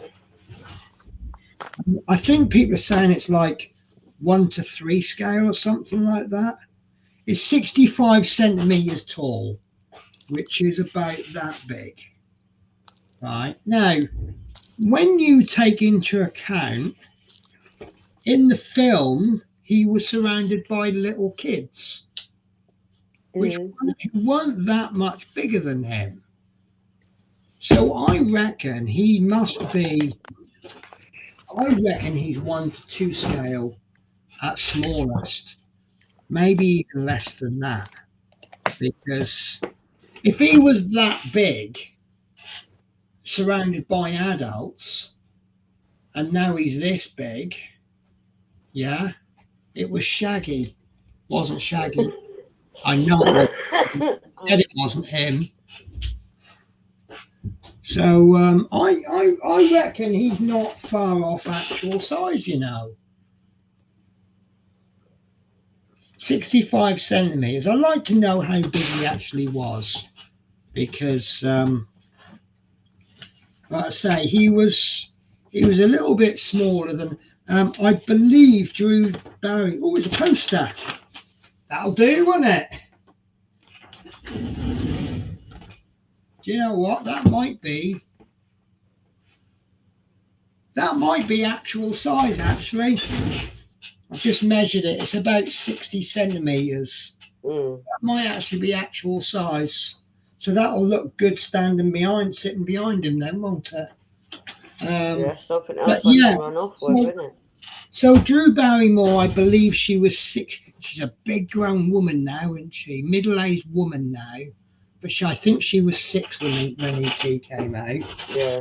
And I think he's about up to hair on her, wasn't he? So he's probably about the size of a 3-year-old. Yeah, about that. Size, 3 or 4-year-old. So I don't know. I'm going to work that scale out. But I mean, it doesn't say. Someone said on Facebook somewhere, they said his scale, but I've not actually seen the scale written down anywhere official on any documents or websites or anything. I'm also wondering about changing to premium. For an extra £1 an issue, you get a 20-inch diameter light up base. Do you think it's worth it? Would you pay 100 odd quid for that base? No. I see. That's what I'm thinking. I'm not sure. I really don't know. But yeah, I can't find anything about scale. So, didn't know he had lighting effect in the heart as well. Extending neck, light up finger, moving eyes, repeats original movie quotes. Realistically finished high quality skin. That's got to be creepy, isn't it? It's borderline creepy, really, isn't it? Articulate light arms and light up heart. But yeah, I can't see anything about scale. So I mean, if they said to me he's actual size, I wouldn't query it. I really wouldn't, because E.T. wasn't big. No, Not he was with. about a 3-4-year-old height. Yeah. What do you reckon, guys? I'll keep looking, but look, you look at him there. He's about the same size as Elliot. Yeah. Obviously, his neck's extended. Actually, that makes him look bigger. But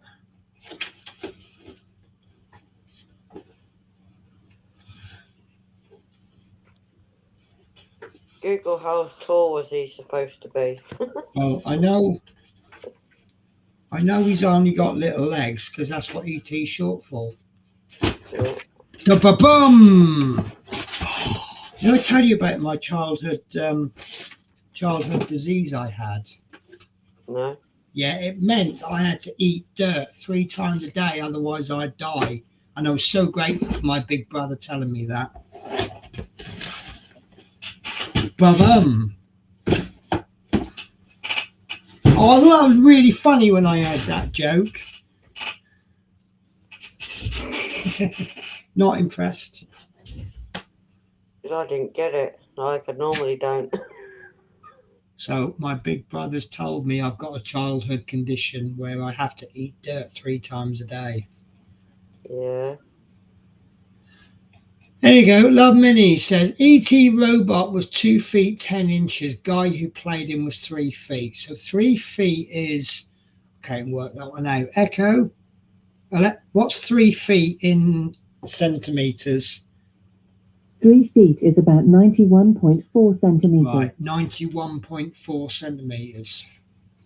So Echo. What's 2 feet 10 inches in centimeters? 2 feet 10 inches is 86.36 centimeters. So he's about 86. He's about the length of my desk. So he's actually bigger than 1 to 2 scale. If he's 60 odd centimeters tall, he's about, I'm making this up, but 1.3 to 1 scale. So he's not that far off. So yeah, all of this 1 to 3 scale, I don't think he's 1 to 3 scale. I don't think that he's, well, yeah, if he's 63, let me get this again. We've got Right. Connie. Connie, how are you? Everyone loves Connie. Well, most people love her. Connie. Right. So he's 25 inches, 65 centimeters. So if he's 1 to 2 scale, the actual ET is 1.2 meters. If he's 1 to 3 scale, then in real life he's about the same height as Arnold Schwarzenegger. A little bit shorter than Arnold Schwarzenegger. So he ain't 1 to 3 scale, is he? I reckon he's about 1.3. I know it's mixing your fractions and decimals and things, but he's about 1. I reckon he's about 1.3 to 1. Not far off actual size. Do you know what? Damn it! If they'd have actually done an actual size and run it for an extra 10 weeks, I think that's probably worth it, wouldn't it? So, but it means I can't sit him next to my Terminator because that's 1 to 2 scale. Move it around a bit. Yeah. We'll have to do a Father Ted near, far, close, far. Love it, Father Ted. And Only Fools and Horses. Yeah. Do And that. the only one I found funny was when he wasn't supposed to go through the bar bit. When he wants, when he goes to lean on the bar and someone lifts it up. That wasn't even supposed to have been that part. Yes, and I it heard that. I heard wasn't that. actually supposed to be in there. See, the funniest of sketch voted by viewers tends to be the chandelier scene, but I actually think it's either the bar, and the other one I think, which is really funny, is Trigger's thing about his medal. When he won it for saving medals, he says, "I've had the same broom for 20 years." And then as the conversation goes on, he says, I've had 18 new heads and 14 new handles. But it's still the same broom. So, did that poor dog get a short walk because it was cold? So Connie says, "Hi Dominic, Athol, CJ, DS. Hi Connie. Hi Connie." So look what I got from some mystery person. I've lost it.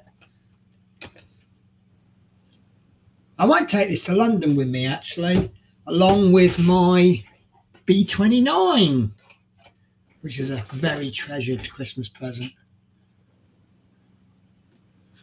So it's funny, I can relate to the Sean Locke sketch where he says, you get to an age where you have to be careful what you want, what you say. So it's like if you say something, you end up getting it for Christmas. Yeah. And he says to his wife, "You go to bed, I'll just watch the news." Next thing he knows, for Christmas, he's getting the autobiography of Hugh Edwards. Mm-hmm. And then he goes, "One year I got something to do with a course or something on beekeeping." And he goes, "Why did you get this?" "Well, you said you like bees." "No, I said it's a shame that the bee population is dying out."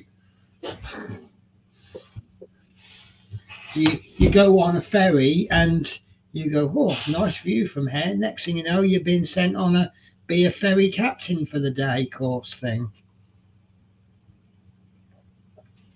But yeah, generally you have to be a bit careful what you say from about October onwards, don't you? So yeah, because I'm like that all year round anyway. So I like to be like that, because if I can get you a Christmas present based on something you said in January, the chances are you've completely forgotten you wanted it, and it's a really nice surprise. Because obviously this came about by me doing some streams on the Notre Dame Cathedral, and I'm really shocked at how good they were.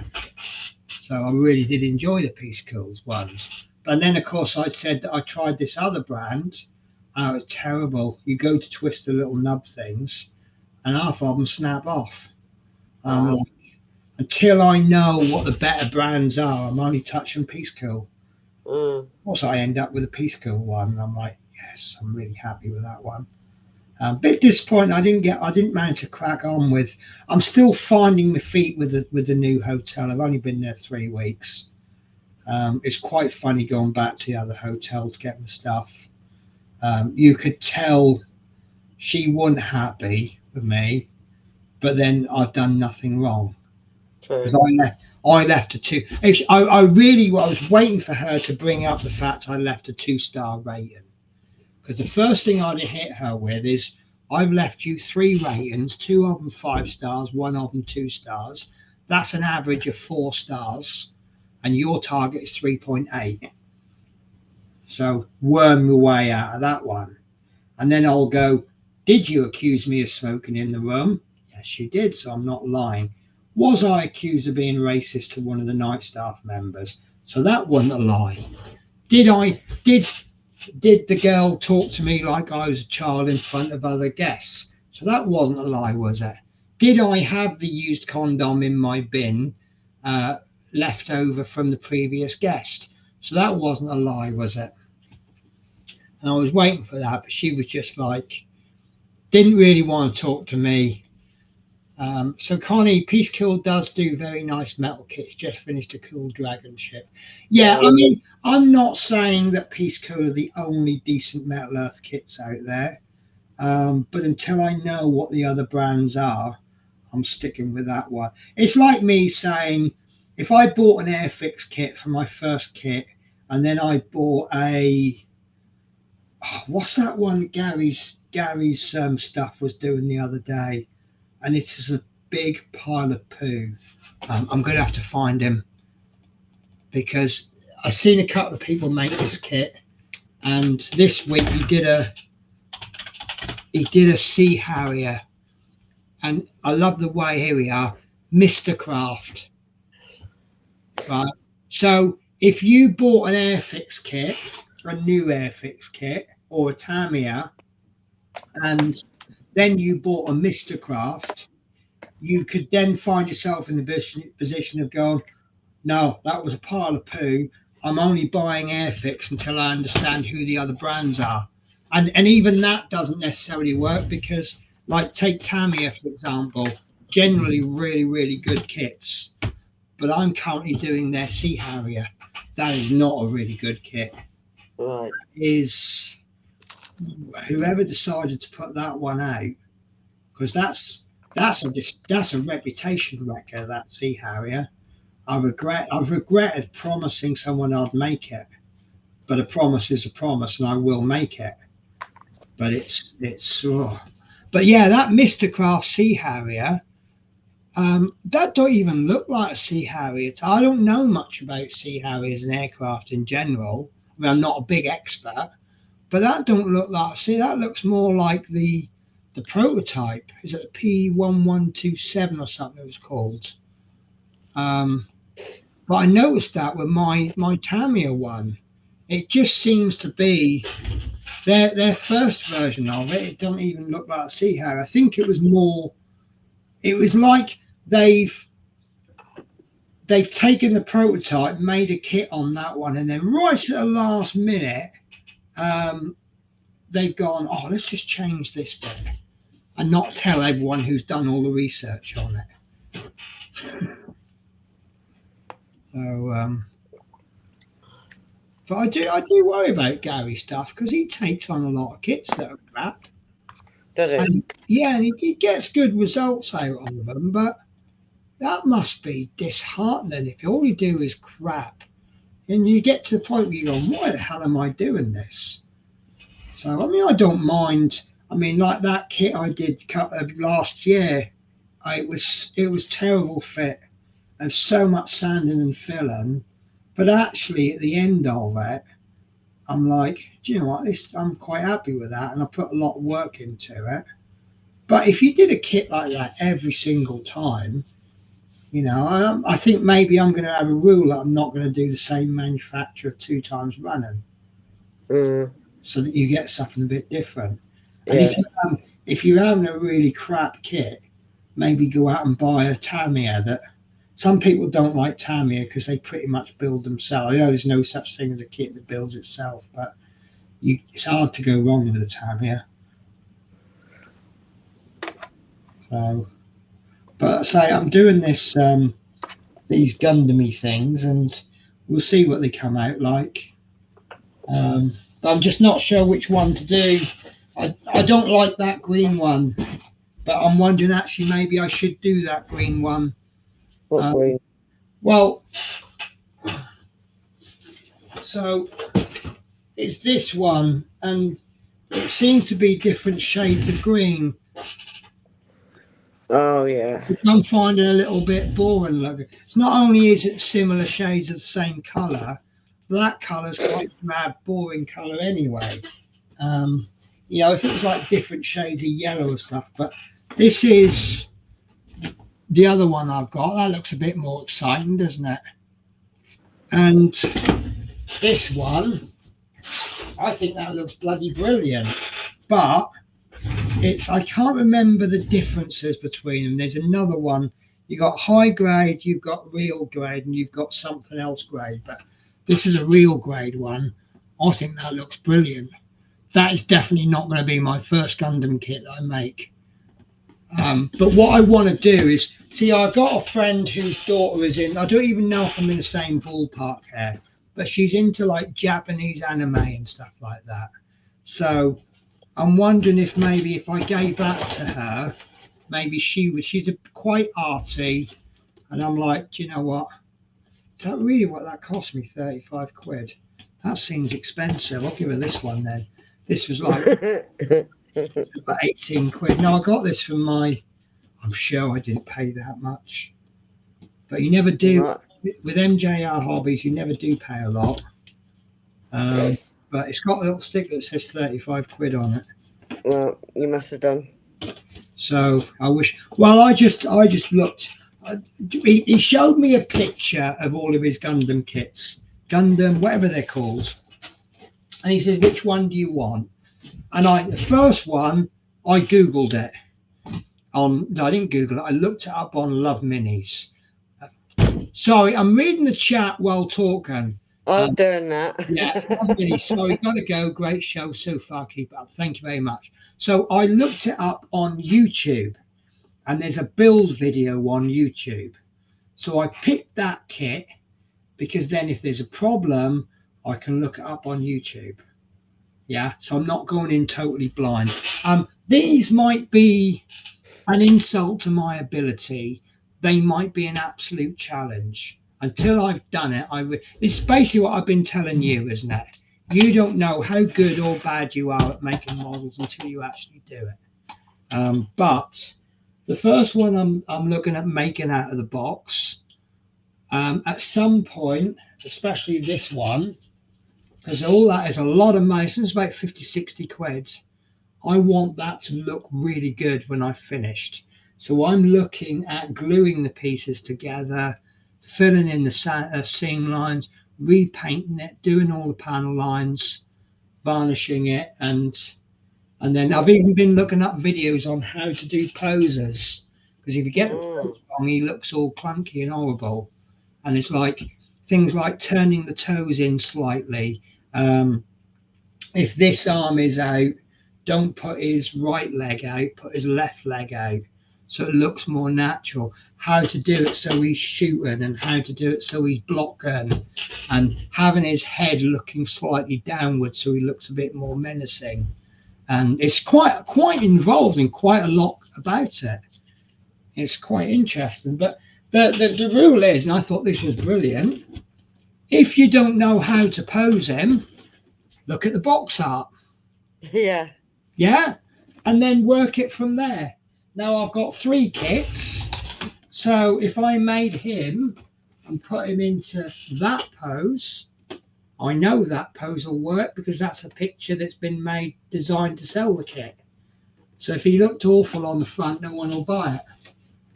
So yeah, I've been looking at, basically I have half an hour on the bus to work every day.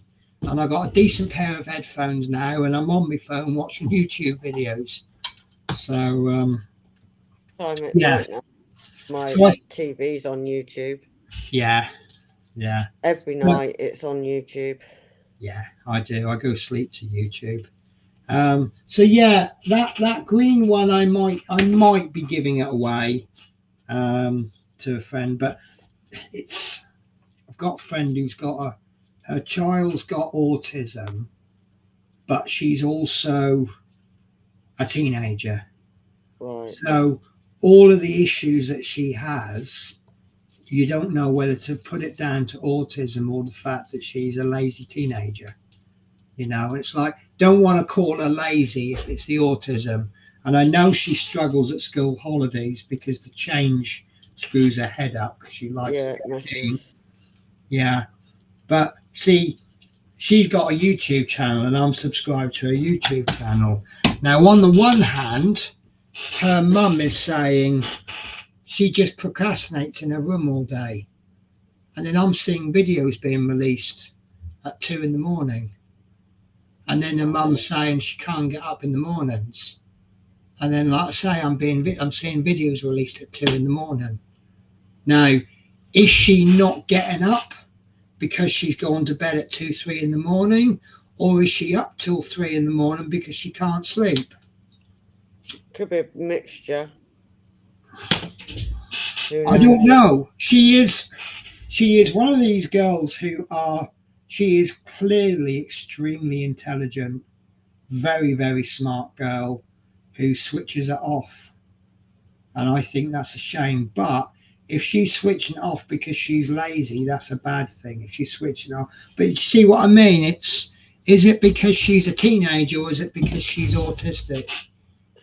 I don't know. It's not something. See, and even if you know how to deal with someone with autism, someone else with autism is completely different. So just because you know how to deal with person A doesn't mean you know how to deal. It's like dementia and stuff, isn't it? It's all individual. Connie says the RG Bandai models are very detailed and posable. I have built several of them and they are my favourite to build. Fair enough. I'm hoping they're not my favourite to build. I'd like them to be fun to build, but I'm really more into my aircraft and stuff. And I want to build up my Air Force to take over the world and my fleet of Corsairs that I'm going to end up with. And do you know what? I keep saying about how I don't like Spitfires, but now I keep waking up with these crazy ideas of building one of every mark of Spitfire. What is there, 24 of them? 24 Spitfires in my house. Are they all different? Yeah. Yeah, Mark 1, Mark 2, Mark 3, Mark 4. I'll tell you what. A lot of building. I'll tell you what I would like to do, and I'm going to prick up the ears of Dave Say if he's still watching. I would really love to do the Lancaster Mark II. Now, for those of you that don't know Lancasters, nope. Normally if you see a Lancaster, it's Mark 1 or 3. That is the version on the box, usually Mark 1/3. The Mark II was a different engine. They were concerned about the supply of, is it Merlin engines they used in Mark 1s? Can't remember. Whatever they used in the Mark 1, they were concerned about the supply of engines running out, so they wouldn't be able to build Lancasters because they haven't got the engines. So they looked at building it with a different engine. Now it's expensive to build, but it's the same engine as a different aircraft, and I think it's a 2-engined aircraft. So you need to buy 2 of these kits to rip the engines out to put into the Lancaster, and then you'll end up with this Mark II. The only way you can build a Mark II is to kit bash it. So you're adding 80-100 quid onto the price of the kit by buying the 2 other kits to waste to just get the engines. Wow. But you know me, I've got so many projects up that I want to do. I think that'll slot in at about number 100. And I really want to start. I really do want to do that B-17 assembly ship. I've got the decals for it. I've got 2 kits for it.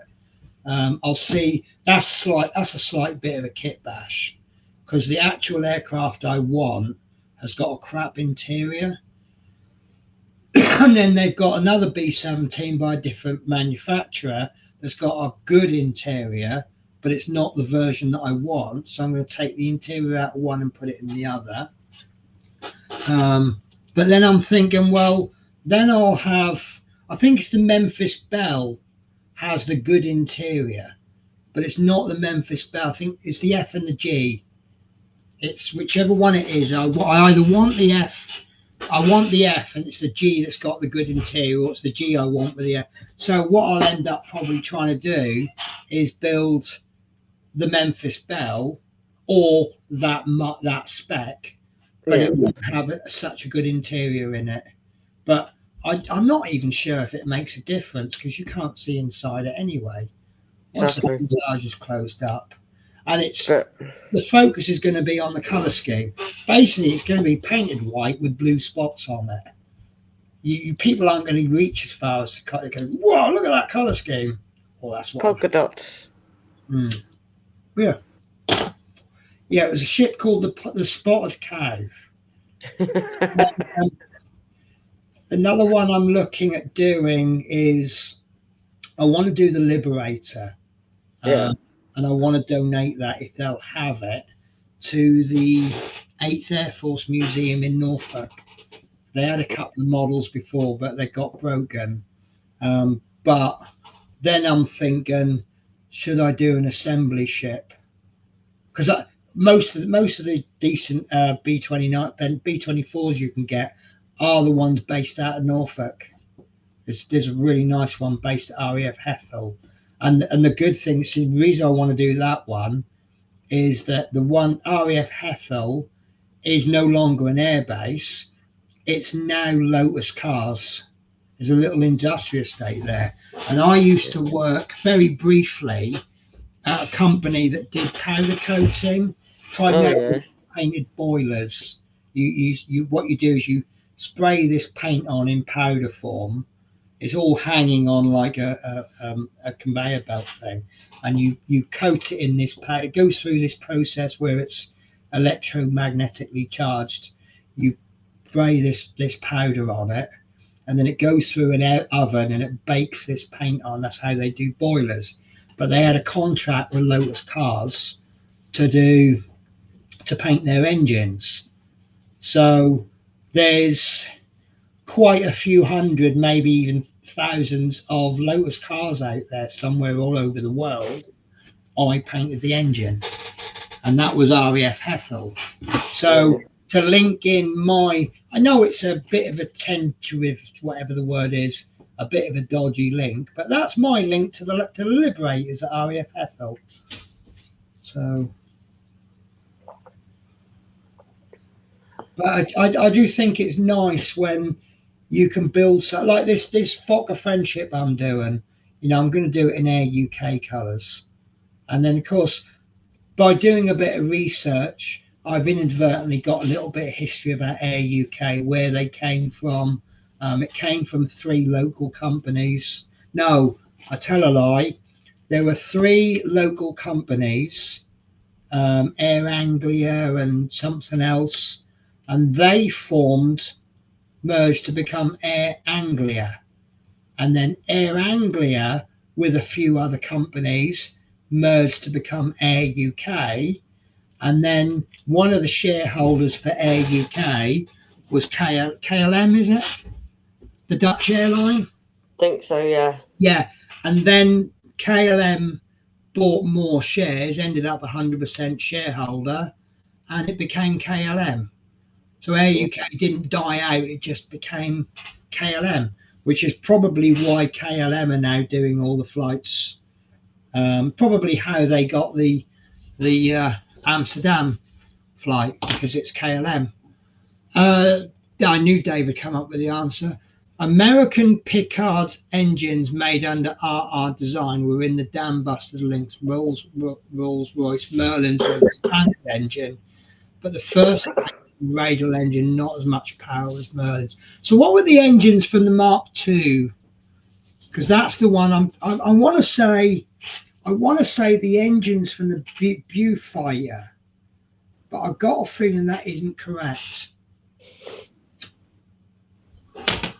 But that's one. See, the problem I've got is I've got a 1:48. I think it's a Hong Kong model version 1:48 scale Lancaster. So the question now is, when I finish building a 1:32 scale Lancaster, will I want the 1:48 scale? But then I probably do, because I want this size conversion with the size comparison with the B17s. Because I think, well, they're smaller than the B17s, but they carry bomb load. And I really want, I cannot find one. I don't think they've ever made it in a conventional kit. 1:48 scale Halifax. Because I think that will kind of link my Lancaster and Routemaster. Because that's, if it weren't for the Halifax, I don't think we'd have had the Routemaster, would we? No. So, because that's kind of the design. And I'm looking for the Wellington. Because I just got a thing about the Wellington. Since I did that cheap, nasty Chinese diamond painting, I had the first one I bought. Well, I bought some little crappy ones, but the first proper one I bought, it was advertised as Spitfire. Now, I'm not the biggest expert on Spitfires, but I could tell that was a Hurricane. Now, from a certain angle, they're hard to tell. If you have an angle where you can't see the outline of the wing, they're not so easy to tell apart. If you're looking at a Spitfire and a Hurricane from top or bottom view, it's so obvious which one is which. But if you're looking at it sort of from that angle, it's not so easy. And I could tell. And then there was another one, which was supposed to be a Lancaster, and it was quite clearly the Wellington. And now I kind of think of a Wellington as a sort of, it's the link with Lancaster. It's almost like a pretend Lancaster. It's not, but it's, Lord Peter Webster. I need to give you a bollocking. Very serious telling off. Hi, Peter. You are a very, very bad man, but thank you so much. And I can actually, so you know I've got this, which that is a F4U 1A. And then I've got this, which I showed you in the last stream, which I'm going to build that as an F4U 2. And then this one, you are so nice. That's going to be, well, that's only one way I can build that. So I will have 3 different Corsairs. And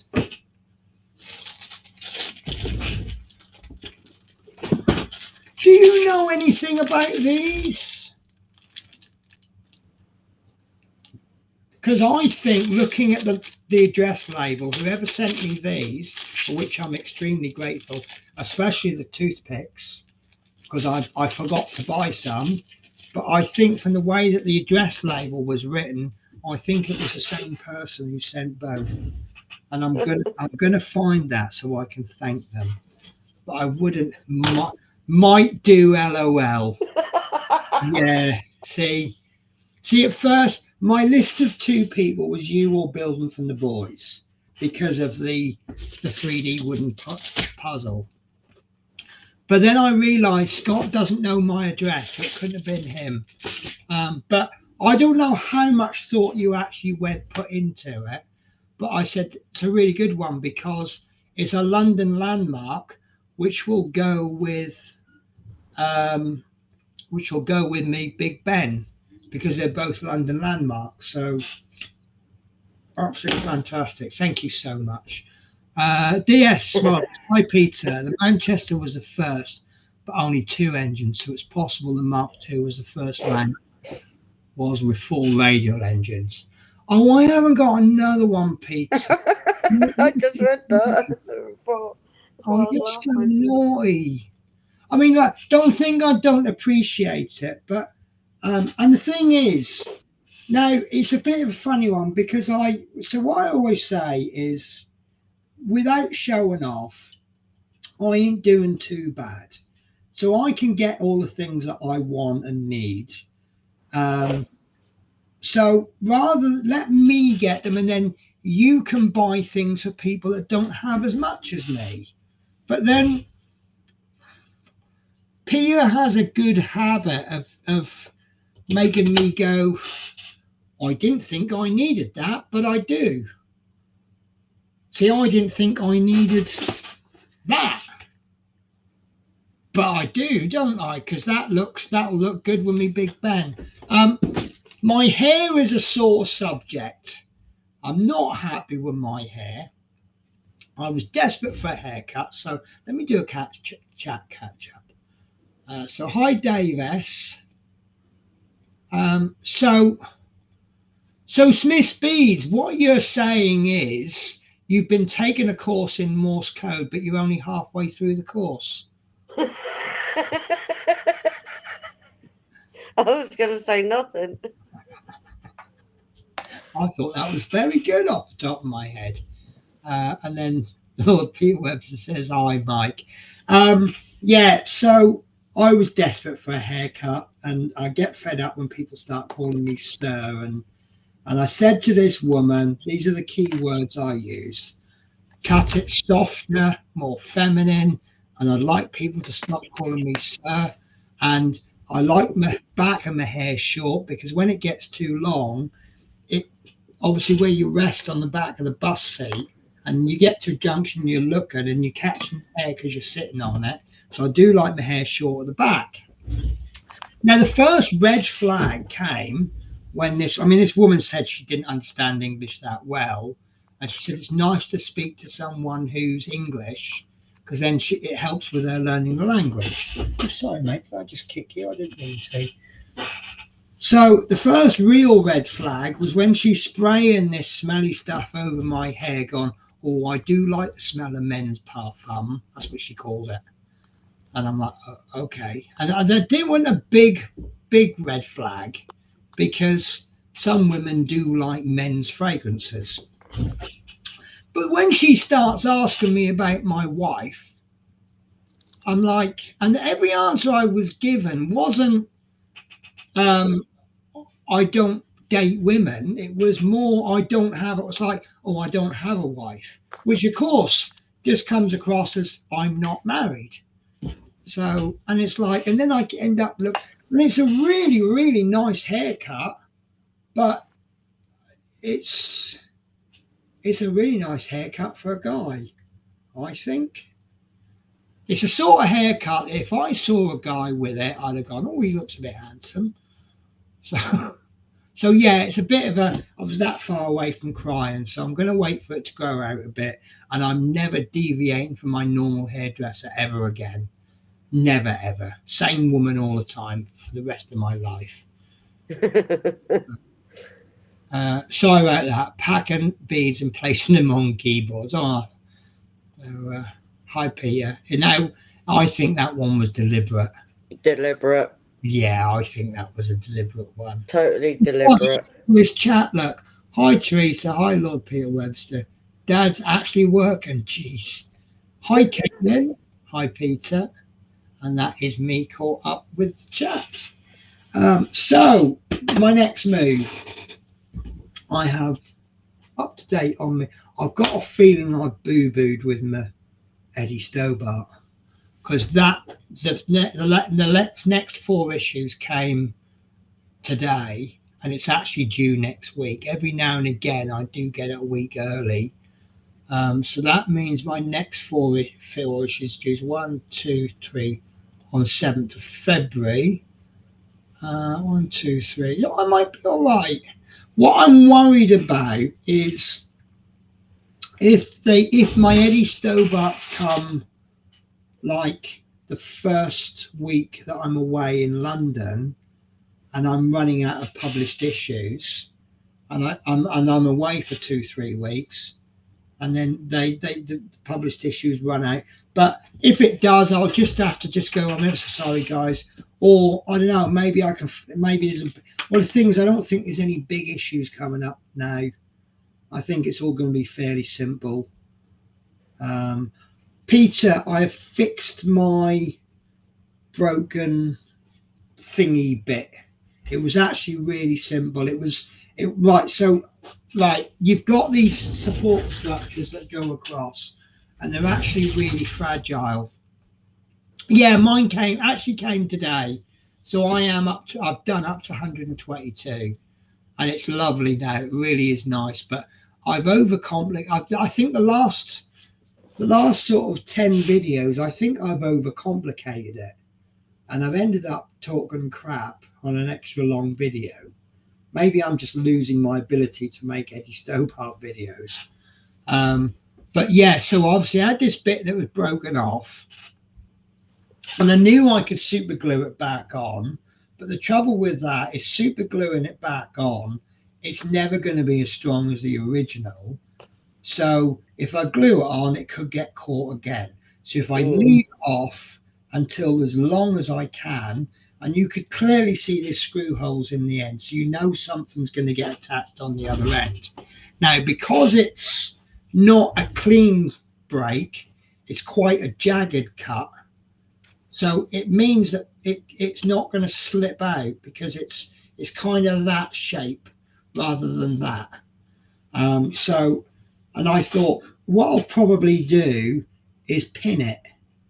Now, I'll explain pinning to you properly one day, but basically what pinning is, let's say you've got, oh God, do you remember that streaming I used tool cleaner to glue 2 bits of plastic together? No. Do you not I remember? can't remember it. You might have done it and I might not realise. This. I was mucking around with it. Oh, yeah, yeah. Well, these are the bits that I've glued together, and I cannot get them apart. Well, you're not going to be able to now, are you? With Tamiya glue. Anyway, so let's say you've got 2 rods, for example, that you want to glue together. Now, obviously, the weak point is going to be where the glue joint is, so they could always snap. So what you do is you get a pin vise like that, and you drill a hole into the middle, say about that long, and then you do the same on the other piece, and you get a piece of wire and you glue the wire in, so you're reinforcing the joint with a piece of metal. Right, and that's what I was thinking about doing with that Eddie Stobart. But as it happens, we've now built the side support, which screws in. Have you done yours, Peter? Did you have trouble lining up all of those bloody joists, whatever they're called? Lining them up, because you've got to line them up in the ends, but all the bits in the middle have to line up as well. It's a pain in the bloody arse. It wasn't difficult. It was just, you get this one to line up, then you get this one, and then that freaking thing pops out. In the end, that, I wouldn't make it. No, well, what I did in the end was I kind of screwed in every second or third one and worked my way along. So by having 2 screwed in, the 2 ones in between kept in. But it was all right, and it's a lot stronger now. And I've always been picking it up by the middle. You got these joists that are screwed in with 2 screws. I've always been lifting it up by the bit in the middle, not the ends, obviously. But now I've got those sides on, I don't pick it up by the ends, but they're strong enough to pick it up. But the trouble is, because my desk is messy, I can't use my full desk. It was extremely difficult to build, because it was difficult to get the camera angles. But it looks nice. It looks very nice. I know that bit across the middle, it looks awful, but it's not covered up. By the time you get the roof in, and you can see all of these screw holes in it. See, I don't mind something looking awful if there's loads of screw holes, because then you know that those screw holes are going to get filled with screws. But I don't know if I dare get it. No, don't. Well, too late now, isn't it? You can see this, but that, you see, that's really loose. But don't know if you can see that. No, not from here. Not from there, okay. Let's see if I can adjust my camera then. Not unless someone else can. But I'll have to look on laptop. Yeah. to So if you fix look at my fingers, right, Right. that's how much movement I've got with my fingers. So you can see I'm moving my hand quite a bit, aren't I? Yeah. But all along there, I can see lots of screw holes pointing up. Right. See, this is going to get screwed in. I don't know if that bit is going to get screwed into the roof, or there'll be some kind of support, like little rods that will get screwed in, but that'll get fixed in. And it's looking like the little tider, because I know I don't know a lot about trucks, but I know with the trailers, they have a bar going across the middle, and they have all of these tie down straps that come down. Well, they come straight down, and then you can attach them, and it stops the pallets from falling off the side. And then you can slide them up and down the bar to wherever you need it. So if you've got pallets, you want them all quite close together. If you've got like something longer, they can be more spaced out. But it's just to stop the pallets from falling. So if you go around a corner too fast, it's going to push all your cargo to one side. And if you ever seen an articulated curtain side articulated lorry, and sometimes you can see the pallet poking out through the curtain side. Sometimes you'll see a little line going up the middle of the pallet, and that's where they put the tie down strap. And I think that's what that is for. So I'm quite hopeful that either they will provide that, or it might be easier to make. But then, because there it is a curtain side, isn't it? It's not a rigid. It's not a boxed in trailer. And it looks like, looking at the back of issue 122, where it says next week, it looks like it is going to be a proper curtain side, like a fabric of some description. It's probably going to be a plastic fabric, which is more realistic anyway, isn't it? So it looks like it's going to be, it just gets better all the time. So I'm happy with it anyway. Peter's answered you.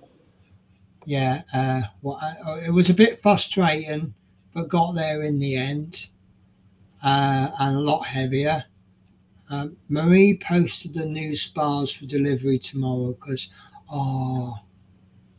well, yeah, I can't use them now because I've done it. So, but is that what the parcel's going to be tomorrow? Yeah, for delivery tomorrow. But if I know Pete, it won't just be a couple of spars. It's probably going to be half of his house or something as well.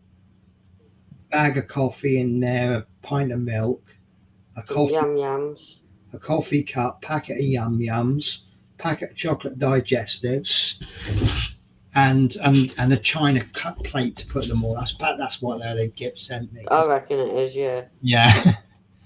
So Lord P. says, yeah, because that's what he'll do. And he might even, you never know, he might be sending his butler stroke driver around. I just think that was funny that time when he said about his driver. So did I tell you last time we streamed, I was saying about the hotel that I'm booking for Telford, and I got a price of 150. Now, I need to check my. Oh no, I'm not checked out yet. So one of the guys at the hotel, he's gone on to a different website, and he's found me a hotel. It's about 4 miles from the Telford Centre. 55 quid for 2 nights. Wow. That's good wherever you are, and it's one of the group. Now, Holiday Inn Express, they have this little club thing, and this is brilliant. This is absolutely amazing. They have an app. Every time you stay at a hotel, you get points. Right. If you choose not to have your room cleaned, you get points. And then the girl yesterday, she saw the review I left the hotel. She went, "Oh, that's lovely. I'm going to put some points on for you." So, but yeah, I've got. They haven't registered on. but you can spend the points on stays. One of the drivers only been there 6 months, and he'd Wow. accumulated enough points to take him and his wife to Paris for 3 nights, free of charge, because he just used the points. So Wow. I don't know how many, but it works out. Because I was saying different places are charging different amounts for rooms. One might be 25,000 points a night, another one might be 50,000 points a night. But from what one of the managers was saying, was that my stay for 3 weeks should be worth at least 1 night stay at just about any of their hotels. Mm. So that's a lot of free stay, isn't it? So I might, if I leave it for a bit, I might get Telford for free. Who knows? Yeah. So never know. I might be able to book the whole hotel for a night. And then Who knows? on Facebook, anyone who knows me, I got a hotel room if you want to come to Telford. I get my favourite people in one hotel, and we can have a big old drinking session talking models. Giving me ideas for gifts now, Penny, but only spas this time. Oh. Well, look, I'll try and get some use out of them, even if I pass them on to someone else. Oh, something I'm really excited about. I might have mentioned at the beginning. So the Lancaster, a little bit of me is saying, oh, I'd like to have had a go at the Hachette one. But it's just totally pointless. What is the point of me having 2 Lancasters huge, the same scale? And then on Facebook, one of the guys was saying about they really struggle. I think they bought 3 copies of issue 2 and they can't build the guns. So he said, if there's anyone out there that can do it. And I went, yeah, I'll do it for you. And he messaged me and he says, oh, how much would you charge? He goes, I've only got about, best I can do is about 20 quid. And I went, no, I said, I don't want anything for it. I said, just cover any costs. And then we sort of spoke and we thought, because he said he's got to go and buy the issues. So I said, well, maybe it's best if you buy the issue on the online shop at Hachette and put my address down as the delivery address. So he's done that, and then I'll build it for him and I'll put it on YouTube. And then obviously I've got to find some way to pack it so it won't get broken, and then send it back to him, and obviously he'll cover the cost. So I'm actually going to get a chance to build a little bit of, but I'm not keen on issue 2. It's the same as what I'm building, but with super glue. So yeah, I don't know. But I'll give it my best shot. I won't just do it. More often than not, I build it as per the magazine. But I'll, if I've got another one, I've been watching Nigel's model and bench build it. I mean, he's picking the Hachette one to pieces. But that he'll do that with any model. Sometimes if I want to build a model and he's got a build video, I purposely won't watch his videos because he'll pick everything to pieces, and then I'm sitting there going, this is a crap model. So at least I'll build it and then watch it. So, but he's made me, I'm hoping, because he's saying that the Border Models kit is so much better for the cockpit, and he's saying that the Hong Kong version is lacking detail. Now, is he saying that because he's comparing it to the Border Models, or is it actually crap in the cockpit? So, and then I'm thinking, this has cost me over 300 quid. If it is crap, I wouldn't actually have minded spending another 300 quid and getting. But then he's saying I won't be able to build the Border Models version. But then he hasn't seen me build. So, there's another model he said I won't be able to do, and now I want to do it because I've been told I won't be able to do it. No, Peter, cancel the I take it as a Lancaster. I don't like the build of it. I'm doing the 66 Batmobile. That is actually really tempting. And there's another one. Oh, the ISS space station. Is it me, or does that look? Hello, how are you? Just come and join us. That's all good. We don't mind. Does it look crap, or is it just me? I looked at the picture of it. Let's see if I can find it. Is it D'Agostino? No, it's Fan Home. Is it Fan Home? I mean, I don't know. Am I getting critical of Partworks? I'll see if I can find it.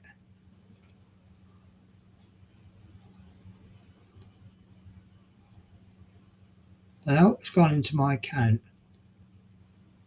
Where is it? Right. Space Station Partwork. There we are, D'Agostini. Pre-order. Right, let me just share. See, I don't see. I'm right. There's a couple of builds that I've done that isn't my kind of build, so to speak. To be honest with you, and if I went, it's my kind of build, I probably wouldn't have built the Eddie Stobart. So they've got clever pictures of this. Oops, where's the whoa? But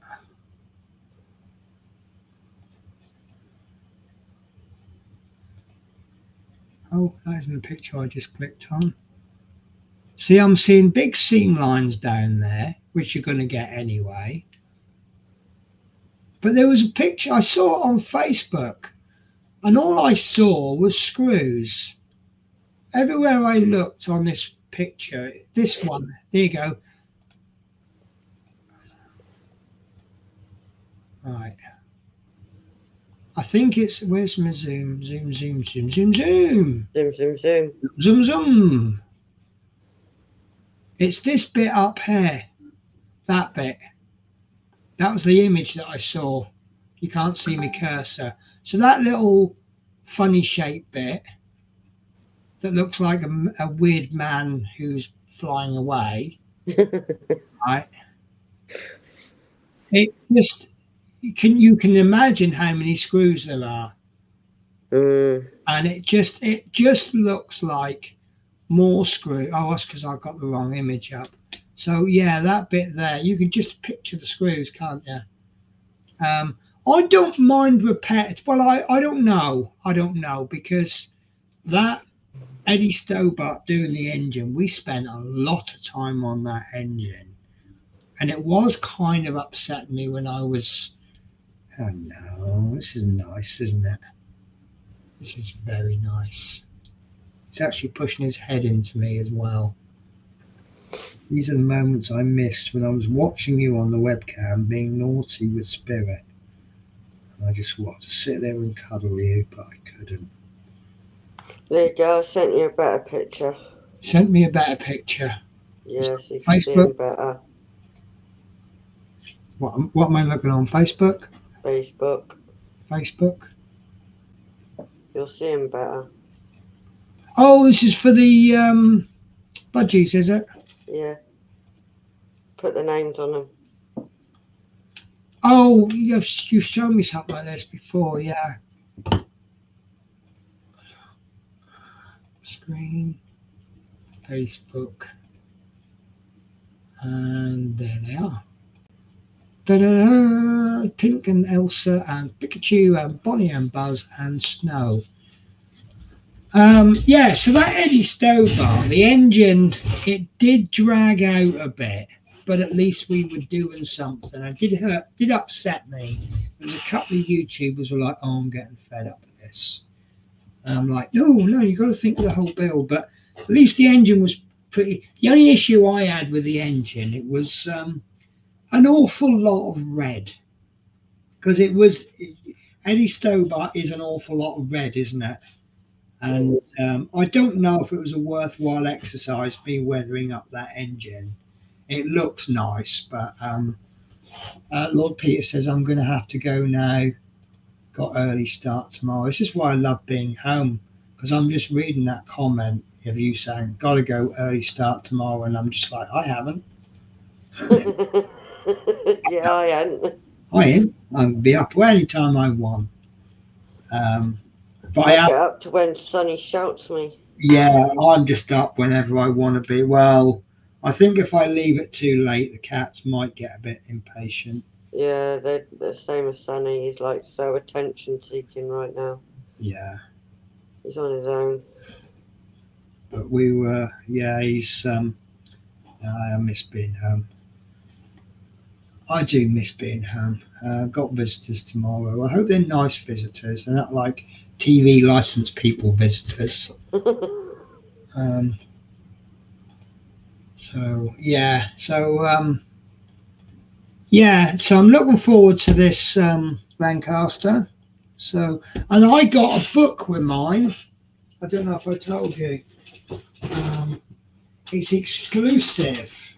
Exclusive, it says. It's so exclusive. It contains loads of information that you can find in other books. But it's a story of the Dam Busters. Now, between this and the book I found on Readerly, is an awful lot of information I've got. So, letters from men who flew on the dams, raid 1943, and it looks like they copied it because it's proper handwriting. And they got quite a few actually. And you got the toll on the aircraft and crew. First wave, G for George, pilot Gibson, mission objectives and outcome. Lead aircraft first to attack and strike Mona Dam, but no breach. Escorted other aircraft drawing flak from anti-aircraft guns at Mona and Ida before returning safely to base. And then you got the second wave. It's a lot of information here, and if you can get most of this, you'll find other places as well. And then if you get 4 or 5 different sources, there'll be bits of information that's in all of them. But there might be one snippet that's in one. Actually, it's a really nice picture of because that's all you Harshette builders will love that, because that's very relevant at the moment, because that's your first issues. So you can see the little sticky out bits. That I'm really surprised at. And I do think it's funny when they call it, a lot of people have been calling it a pilot tube, but that bit there, don't know if you can see it there. Just a little. That's the pitot tube. Right. Harshette have given you that in issue 1 and told you to stick it on with super glue. So how many people are still going to have that surviving at the end of the build? 140 issues. That's madness. And although, in all fairness, I'm a little bit chuffed because Nigel's model and bench, he's almost god tier level builder, and all of his comments he's been coming out with, I've been saying the same things. Like those. Oh, there's no way I'm sticking that. I'm not even going to stick it on my Hong Kong models one with plastic cement, which is going to weld it in place until the last minute. But then that's a golden rule with paint and scale models. You don't stick the undercarriage and stuff on till the end, because any extremities is going to get broken. So, but why on earth Harshette has told you, unless they want to sell duplicate copies, if they want to sell duplicate copies, they should be telling stick it on in issue 3, because issue 1 is only worth $1.99. Issue 3 is worth $11.99. So then they can sell more issues of issue 3 at full price. Well, my friend's gone to ordering at Hashit. I can't pronounce it. Yeah. And she's got a Spitfire coming in for me and her to build, and I think I'm going to get confused. What, like the Spitfire? Like little Scott? How are you, my good friend? We were just right. So as you've just snuck in, so as you know, because I've discussed it with you with the first ones, I'm doing a full unboxing in a video, but I have now got. Oh, it weighs a bloody ton. God knows what the Harshette one's going to be like. This is all plastic and it weighs a ton. Dun, dun, dun. So, because I like to do a service for people,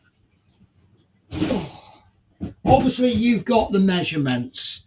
I'm going to have to share this with the cat, I'm afraid. So, if you want a rough idea of what the size is going to be like when you finish building it, there is 1/2 of the fuselage, and this is almost the wings. There's tips on the end of the wings. So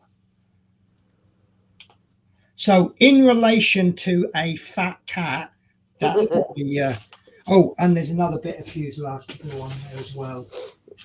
So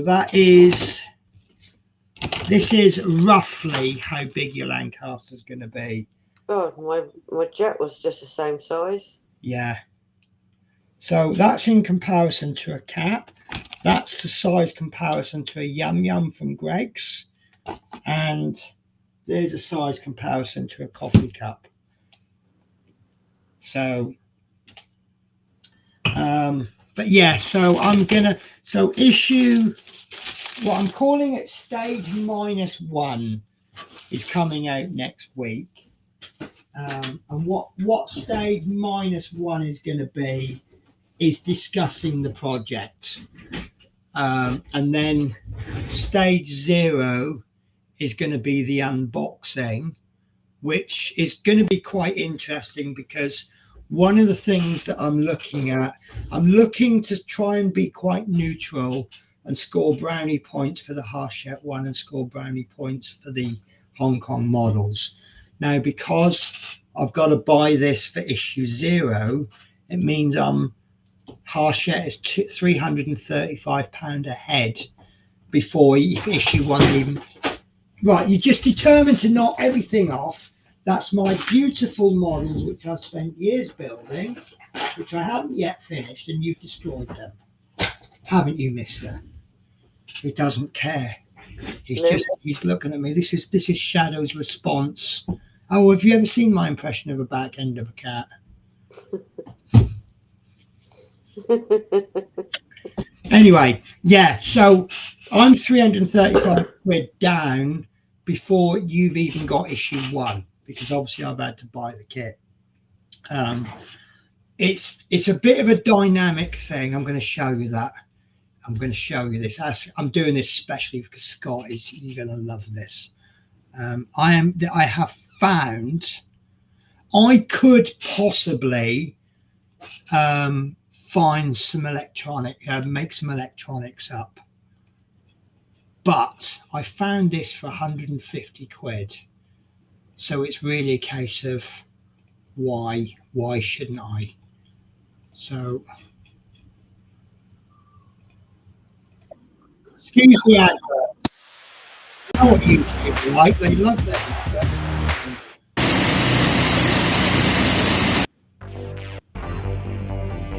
So this is the electronics kit I'm going to get long. Wow.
tell Wow. me that is not a beautiful thing.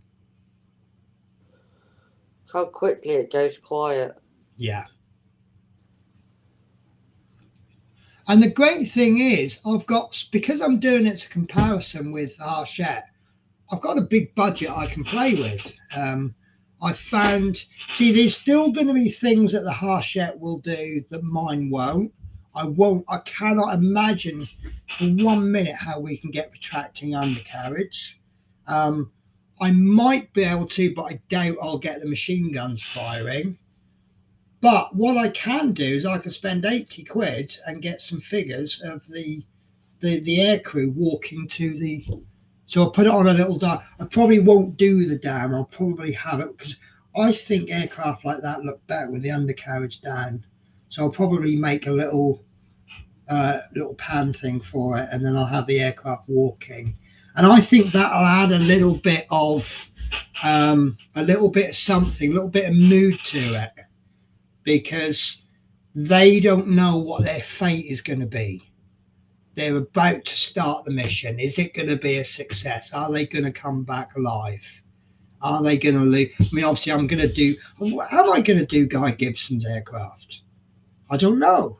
I've got right till the end of the build, until I stick the decals on, I can do any aircraft that was in the raid.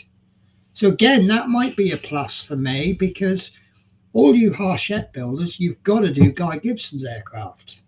But then you might not want to do any others. So, it's all of these. I actually can't find a definite, the Hachette is better or the Hong Kong is better. Because the main cell really is the great thing about Partworks. I'm lucky, I got 300-400 quid I can throw at it. And I've just spent 50 quid on the paints. Not everyone can do that. So by spending £11 a week, that's really useful for why is my heater turned? I thought it was getting cold. So yeah, it's spending £12 a week might be a bet. But then again, one advantage I've got this kit now. If I should lose my job and end up on the dole, I can still afford to complete it, because I'm not having to buy the issues. Oh, it'd be so sad if you got to like issue 115 and you lose your job and you can't afford to buy the rest of the issues. Oh, that would be terrible.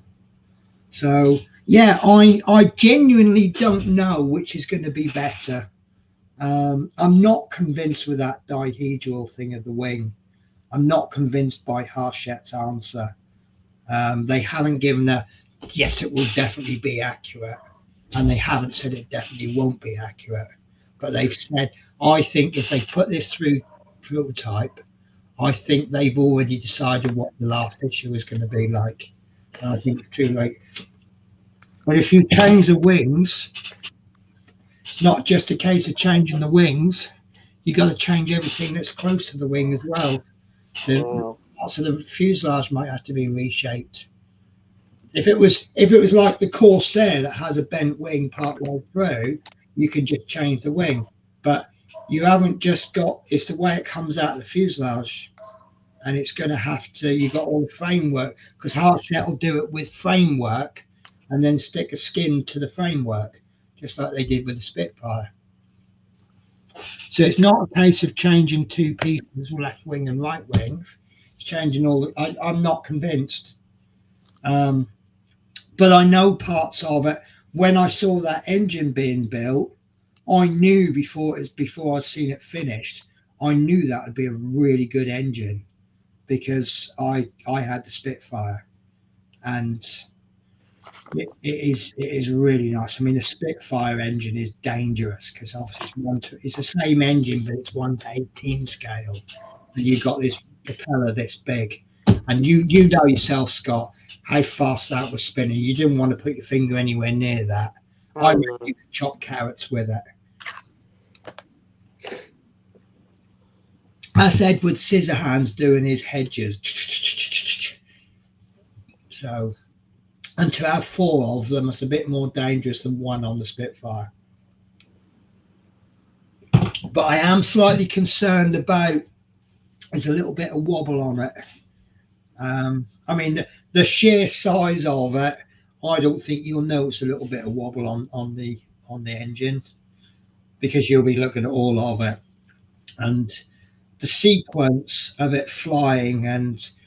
But the other issue I've got is I want to try and get that bomb to spin, and I've got no idea how I'll do it. And the only way I can think of is if the motor, rather than have a motor spinning the bomb, if I can put the motor inside the bomb, and then the whole bomb is then spinning. But then, because I know you can get these power supply things, they're like cogs, but there's no wire. It makes contact and it spins round, and it's something. But yeah, there's going to be things that I cannot do. The other thing is, as well as the build sequence, what I'd like to do is build whatever the relevant stage is with the Hachette. I'd like to build that on the Hong Kong, but I don't think it's going to be possible, because like with the wing, for example, that wing is going to come in multiple pieces, whereas me, it's one piece.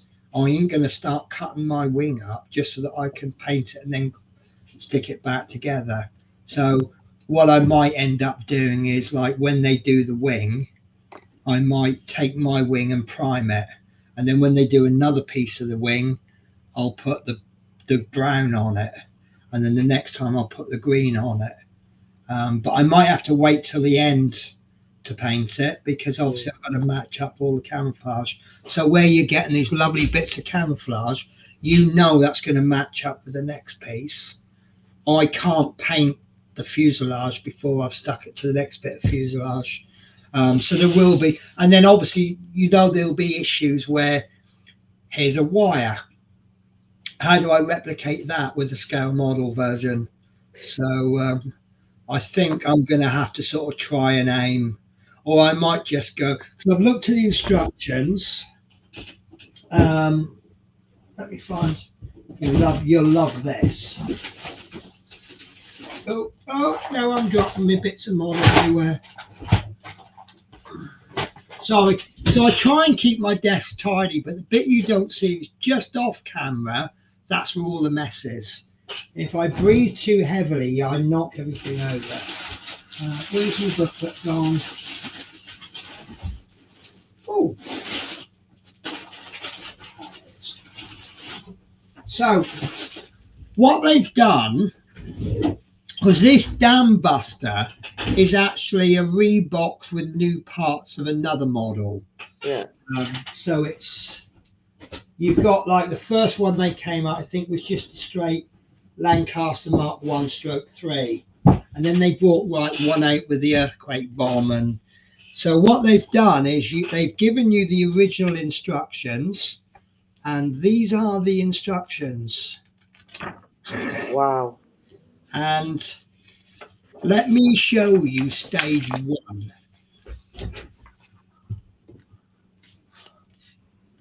That is stage 1, and all you're building is a pilot seat. Wow. That's it. One seat. And then stage 2 is some kind of box thingy radio. Stage 6 is just the rudder pedals. But then it goes up to stage 71. But that, then you've then got to do the painting and the decals. So I might do half to one stage a week. Forget what the Hachette are doing. I'll just and do maybe 1, maybe 2 stages. So that'll be 70 to, well, probably about 100 weeks. And then we can start painting it. Some weeks will be slow because, like I can see here, stage 64 is the propeller comes in 4 pieces. So it's just putting them together. Stage 59 is taken one bit that you previously built and another bit you previously built and stick them together. So we'll see how it goes. But what they've then done is they've given you another instruction manual, which is only for these instructions, replace the instructions here. So this booklet, it goes stage 9, stage 13, stage 14, 15, 16, 17, 18, and then 19, then 27, then 28, then 67. So you follow this booklet, except where this is. So obviously, like, I just saw a good relevant bit. There we go. So stage 28 in the new instruction, that's putting on the bouncing bomb. So I guess stage 28 on the original is, there you go, it's putting together lots of bombs. So that's obvious why that's not, yeah. So yeah, obviously you're converting it from one thing to the Ambusters. So yeah, I don't know exactly how I'm going to do it. How do I make 71 go into 100 and, was it 130, isn't it? Something like that, you said. Actually, it's not 71 parts, because you've got 67A, 67B. Oh no, they're choices. Bomb bay door closed, bomb bay door. Well, obviously that's not going to apply to me, is it? So 67 should have an adjustment. Yeah. So yeah. Oh, I've just seen what looks like some pulley system. Surely that's not going to move, is it? Because if I could, that's an idea. Wonder if I could get some cogs in there. Stick the motor in the fuselage, have some cogs going around, and that can be, I don't know. But yeah, so I might have to settle myself for not having a moving bomb, and machine guns won't fire. But to be honest with you, that electronics kit, it looks like it's set up for aircraft on the ground. So I'll make a base for it. Yeah. And, yeah, bets are now being taken on which one's going to come out better, and I don't know how it's going to come out. So, oh, that reminds me, I was going to look up that, because Caitlin, are you still watching? Oh, give me a second. Give me a second. So the answer to your question earlier on was it's 0-0, Caitlin. Chelsea 0, Aston Villa 0. Cool. Bristol City's going to have problems. They keep getting replays. Oh, Tottenham are out of the cup to Man City. I like Tottenham. Bit of a fan of Tottenham, only because of their manager. Oh, Cumbernauld Colts beat Heart of Midlothian B. And that's it. Not much football going on. I want to go to St Mirren tomorrow. They're playing Rangers. I wonder if I get a ticket. 12:30 kickoff tomorrow. I quite like St Mirren. St Mirren were the team that were local. They were the local team to my workplace when I worked for McGill's, because they're only down the road in Paisley. And now my local team to work is Kilmarnock, and I have a bit of a love-hate relationship with them, because they beat Rangers, which is great, but then they beat Celtic, which is not great. So, but you can't murder that. So yeah, right, I think I am fully caught up. So I need to do some experimenting with this primer. It looks a wonderful primer, but I've never used it myself. But let me show you the range, guys. This is one of the things I'm quite excited about. Oh, I don't know if I can get there. Okay, interactive primer. Primers online shop. So this primer, I did say at the beginning, but for any benefit of anyone who's not watched the beginning, so the primers that I've always used this, and there's another one. I think I used to use a Vallejo one. And it's lovely. It's like water. You pour it in your airbrush, and it's really good. It's really good coverage, and I've got absolutely no issues with it. The only problem I've got, and I've also got this one, I still use Vallejo Gloss Black. If I'm doing metallics, I'll go through this with you when it becomes relevant. I use Gloss Black for metallics. Metallics get a much better finish if you spray them over Gloss Black. Anyway, so the problem with those particular primers, they don't brush on very well. You don't get the coverage, and it looks quite terrible. And you end up having to paint 3 or 4 coats on just to get a nice finish. And obviously, if your primer's not a nice finish, the paint on top isn't going to be nice. Now, one paint that's really good is the Citadel range. A lot of people don't know this, but you can actually paint the paint. You can paint the paint straight onto bare plastic because it is a primer. Now,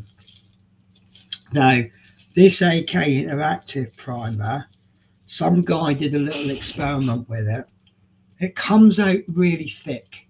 It's it's far too thick for the airbrush. So you have to thin it down. But if you don't quite thin it down as much as you do for an airbrush, it's actually really good for brush on primer.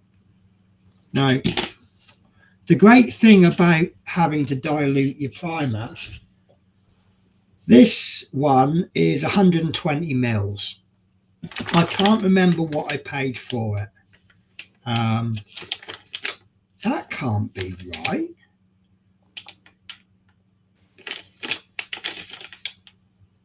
I can't find the size of the bottle. I saw it before. So this is 120 mil. This is 100 mil. The bigger bottle is less. Anyway, so because this is airbrush ready, let's say for argument's sake this is £7.50. Because this is £7.50. This is 120 mil, so you're getting 120 mil for £7.50. Yeah. Now this is thick, and you need to thin it at least 1 part thinner, 1 part primer, right? So this is £7.50 for 100 mil. So that means you're actually getting 200 mils of primer because you've got to thin it down. So it's half the price of this, isn't it? Yeah. That's how I see it. Now, have a look at their range. Right, that's just pressed the wrong button there. Oh, hang on. Pressed the wrong button again. I'm not doing very well, am I? Technology for you. Well, I normally just use black, grey and white. But check this range out. We've got dark yellow, green, red, sand, olive drab, rust, tracks, white, black, grey. That's pretty much covered most of the bases, hasn't it? Yeah.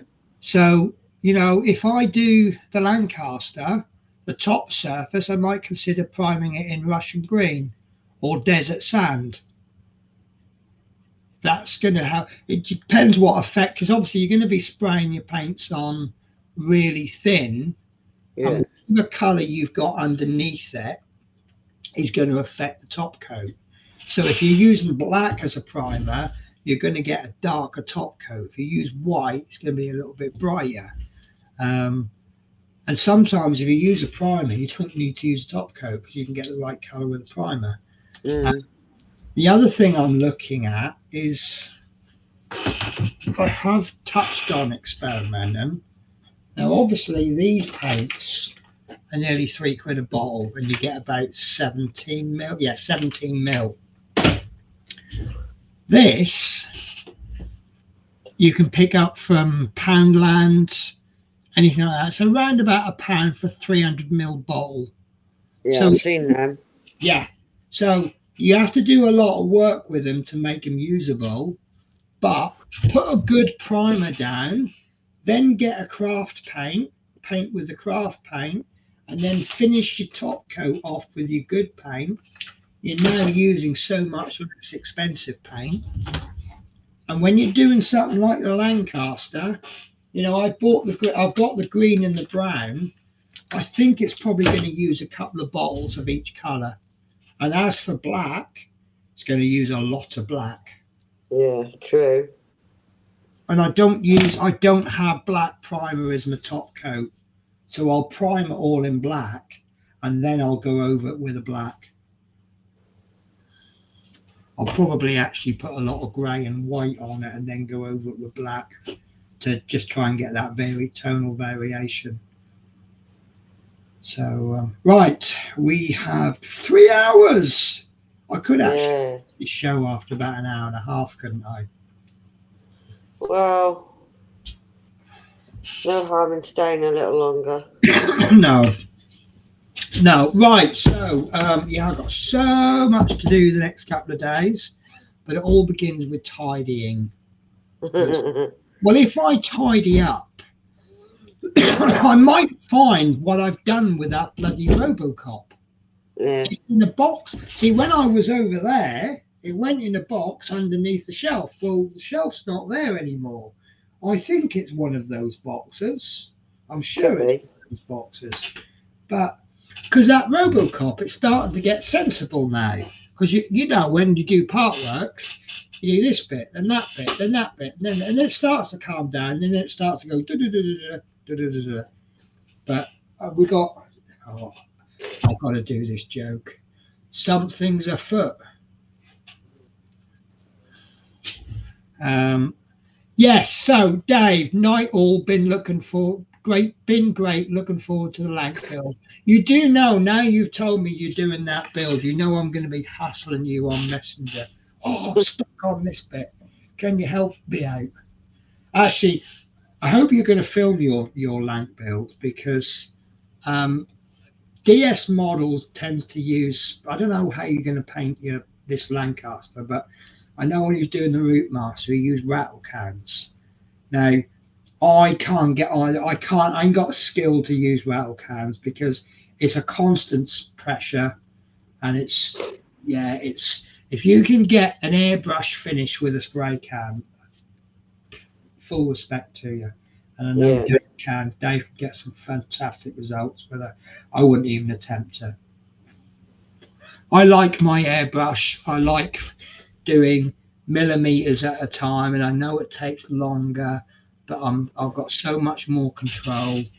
And it's like these graffiti artists. They turn up with their 20 different cans of spray, and they're because there's actually down at Old Gateway, there's side of a building, they actually paint an advert.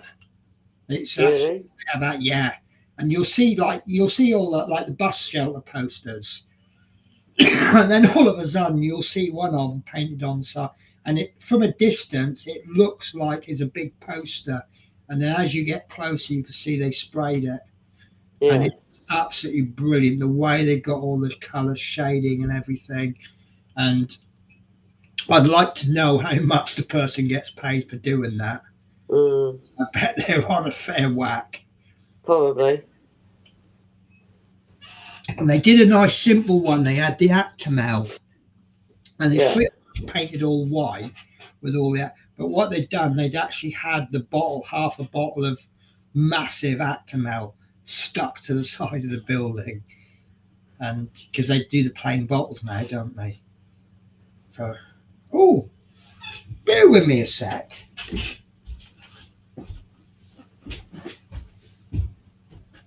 One.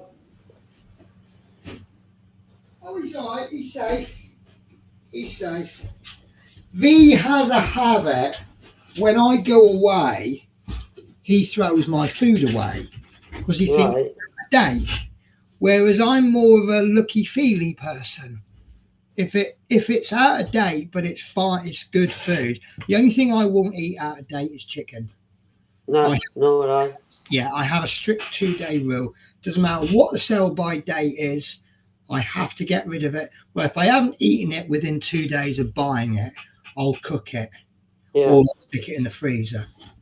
But I'll cook it, and then that gives me another 2 days. But no, he chucks stuff away, and I'm like, where's all my food? Oh, I threw it away. I'm like, right, what am I supposed to eat then?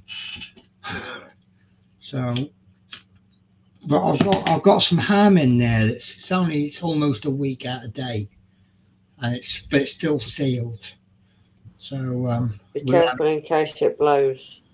it's not blown. It's not blown. Not even shrunk in the packet. No, it's not discoloured or anything. But see, sell-by dates are set by some organisation, isn't it? This product has to have this much sell-by date. Doesn't mean it's going to go off. It's just, I don't suppose for a minute it's going to taste as good as the day I bought it. That's the whole point of a best before date, isn't it? But no, I mean, milk. I've had milk that's a couple of days out of date. I usually find milk will go off so many days after you first open it. So if you buy it like on the day it's actually been bottled, it'll go off before the sell-by date. Yeah. If it's bought on the sell-by date, you'll get 3-4 days out of it. So but V's a funny one. He's one of these sell-by date. I'll never forget that time I had a whole chicken and I bought it to cook and eat, but we didn't get around to cooking it, so I stuck it in the freezer. So it was in the freezer for about a month. So I took it out, defrosted it, and he looked at the celery. He goes, I'm not eating that, it's out of date. I was saying, no, it's fine, it's been frozen. And he wouldn't have it. And his girlfriend at the time, she backed me up. She said, oh, that's fine. And we had a look at the smell and the feel. And she said, no, if it's been frozen, it's fine. I said, yes, it's been frozen for about a month. That's why it's a month out of date. Well, it's about 3 weeks, 2 or 3 weeks out of date.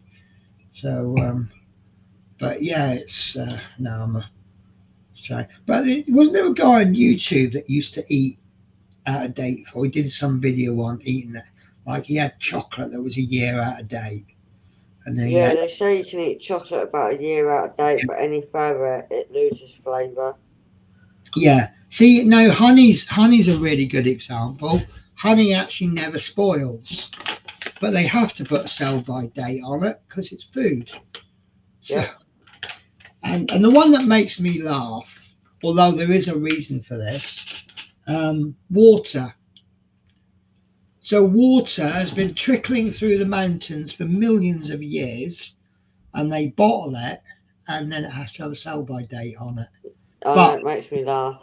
But the actual reason for the sell-by date is actually not the water, it's for the bottle, because the bottle degrades faster than the water does. Yeah. So it's like 6 months or something because the bad things in plastic seep into the water. Right, guys. So I have got nothing to say anymore that's original.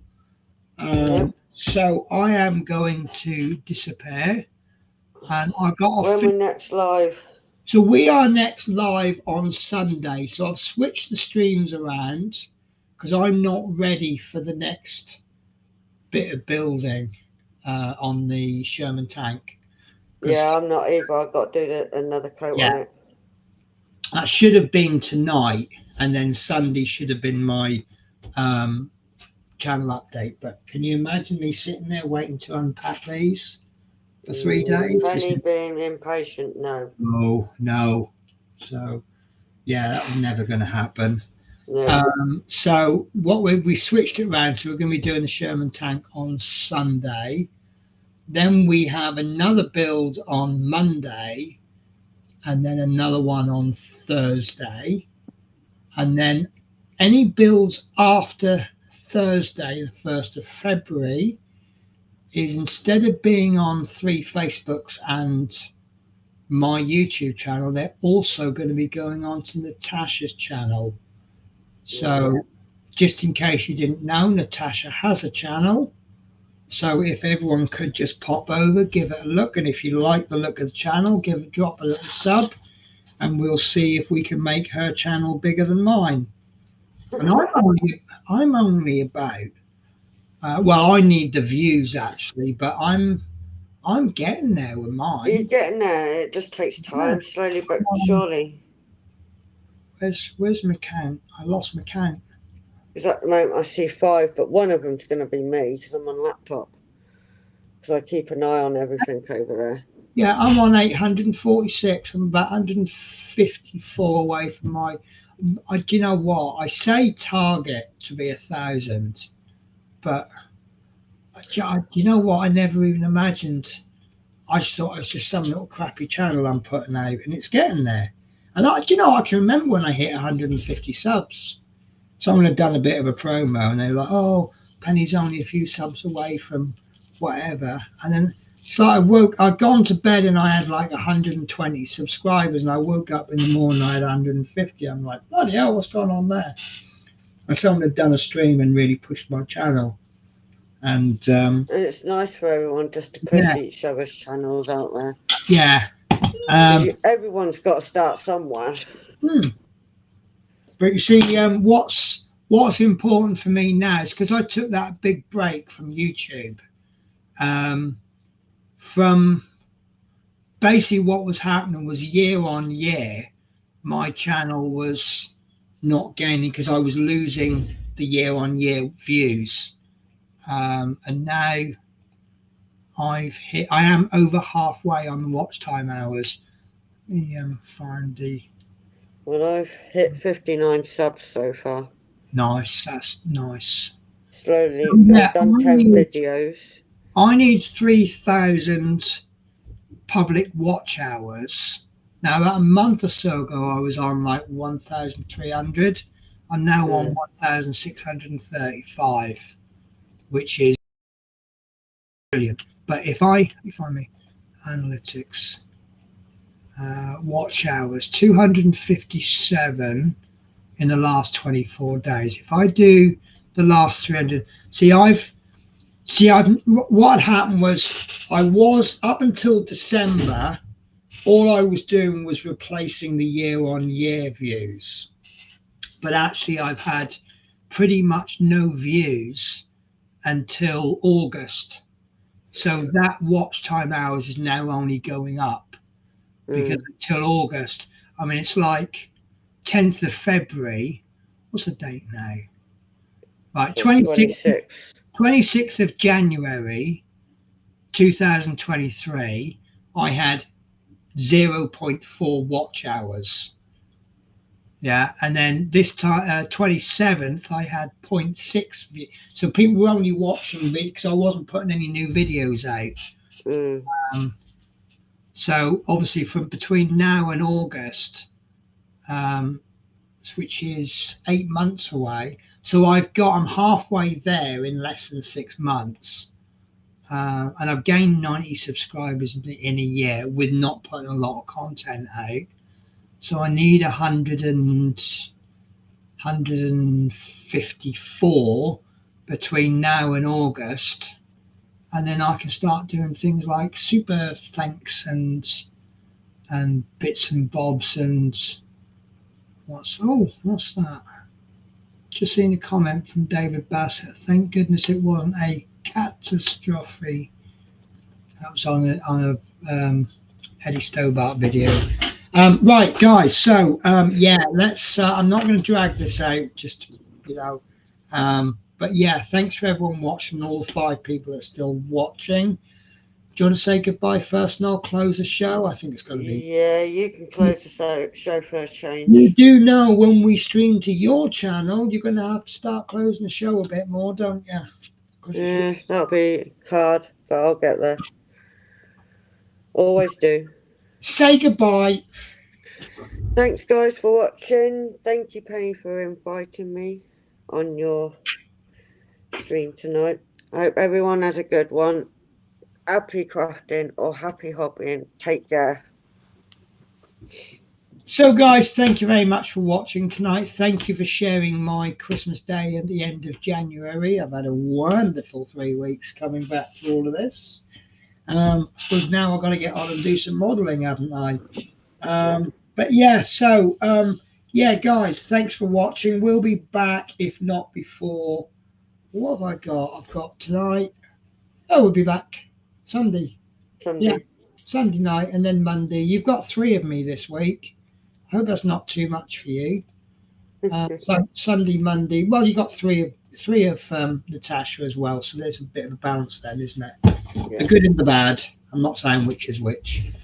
I'm the bad, you're the good then. No, I wouldn't say that. So yes, we will be returning on Sunday when we'll be doing more on the Sherman tank.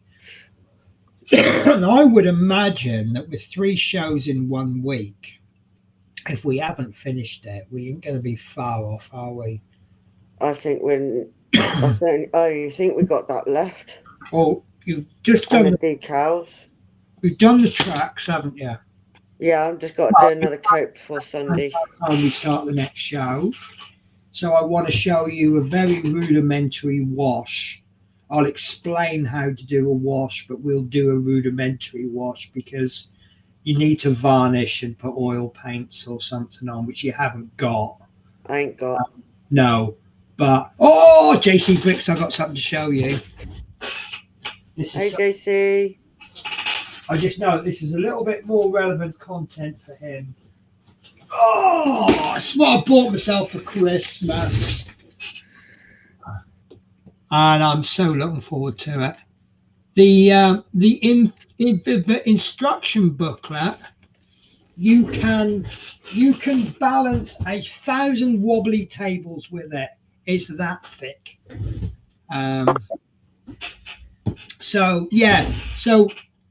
Sunday I'll show you a rudimentary wash just to sort of pick the detail up. It won't be as good as gloss varnishing and all the rest of it. Actually, before that, we're going to have to put the decals on, aren't we? Yep, we've got decals left. Decals. So we'll probably do the decals next. I've got something coming from eBay. It probably won't be here by Sunday. It's a new little box for doing decals. It's basically, what do you do if you cross a wet palette with some decals? It's basically a wet palette for, instead of dunking them in water, you're kind of resting them on wet sponge, which is right. Right. So I don't know a lot. I'm not the best at lots of areas, but one thing I do know, and a lot of people don't do this, you do not need to drown your decals. Right? You need to just wet the paper. Wait about 30 seconds and it'll slide. It's the paper you need to get wet. You don't need to drown your decal in 6 inches of water and having it floating around. Now, by having a sponge, you're getting the water into the paper, but there's nowhere for the decal to swim off to. So you soak the paper, you then place it and you slide it onto, and I'll show you all this anyway. But you see people and they have these big jars of water or big bowls, and then they chuck the decals in, and this poor old decal is going, help, I'm drowning. And you don't need to do that. So I think this box is, and it's even got a little section within the box to put all your cotton buds in, which I thought was a nice little touch. So we'll have a look at that when it arrives, but I don't think I only bought it this morning, so it might come. I doubt it will come tomorrow, but if it does, it won't be here by Sunday night. I doubt it very much. So between the 3 streams, we'll do some decals, we'll do some rudimentary washers, and I think that's about all we need to do. And then we also need to glue the tracks on, but we don't need a 2-hour show to glue the tracks on. So never know with me. And then we'll have a look at what we're going to do next then, shall we? You got any idea? Yeah, I've got 3 more, is it? Over here. I mean, whatever you don't do next, you'll do in another one. So you'll get them all done. So it doesn't matter what order you do them in. So I don't know, what way does your brain think? Do you want to rather get the one you don't like as much out of the way, or do a better one, learn the techniques, and then maybe do the simplest one first or do the hardest one? I don't know. How does your mind work? Mine, I gradually work up. Right. See, I like the challenge. See, I I'd do like. like a challenge because I'm new on this. I'm one of them that likes to step up slowly. Are you discovering the need for, or if I had that, the job would be a little bit easier, like the tweezers? So Yeah. is it Peter Webster bought you some tweezers? Peter bought Yeah. me them. I did say Peter Webster. What did I say? Webster. I don't know. Peter Webster. Our Lord and Saviour. But I use them for diamond painting as well. Well, Especially when it's you see been what I the mean big about- gems. You see what I mean about you don't need any extra equipment to do the starter set, but it does help. Yeah. It does make the job easier. So, but like you've got a kit and you've got some paints now. The next kit you'll do, you still got the paints from the JP, and then you'll have some more paints for the next model. So the example I've used is if you do a Spitfire, you've then got the paints you need for the Spitfire. If you then do a Hurricane next, because the colour schemes are very similar, you won't need to buy as much paint. Mm. And then it's only if you go into something completely different, like say a Messerschmitt 109, now you've got to buy a complete range of paint. But even some of those paints will cross over. Like, for example, your black. You don't buy a black heavy model. So once you're buying less paints, you can then start spending the money on tweezers or better paintbrushes. Or I might have a few brushes for you actually, because I'm reorganizing my brushes. I've got a tub of spare brushes. It's not even been opened in the last 2 or 3 years because the brushes I use my favorite brushes. So why am I keeping brushes when there's people out there that they're not the great brush? Some of them aren't in 100% tip-top condition, but you ain't got any brushes. Whereas I've got some that's sitting there doing nothing. So I might as well send them to you. And then you can then start saying, oh, I like this brush, I don't like that brush, or I like that brush, but this one's better for me. And then eventually you get into some more fancy tools like this, for example, this is total flash. You don't need this. This is a little turntable. So when you put your model on, you don't need to touch your model to turn it around and touch it. But these clips are actually for doing these work. Oh God, that's stuck on there. Why is that not? Oh, that's because I pushed it the wrong way.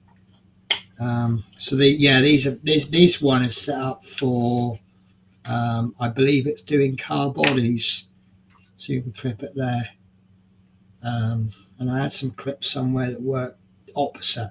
Instead of springing inwards, they actually spring outwards. Oh yeah. Like a car body in, springs go inside and they push out to hold it, so you can.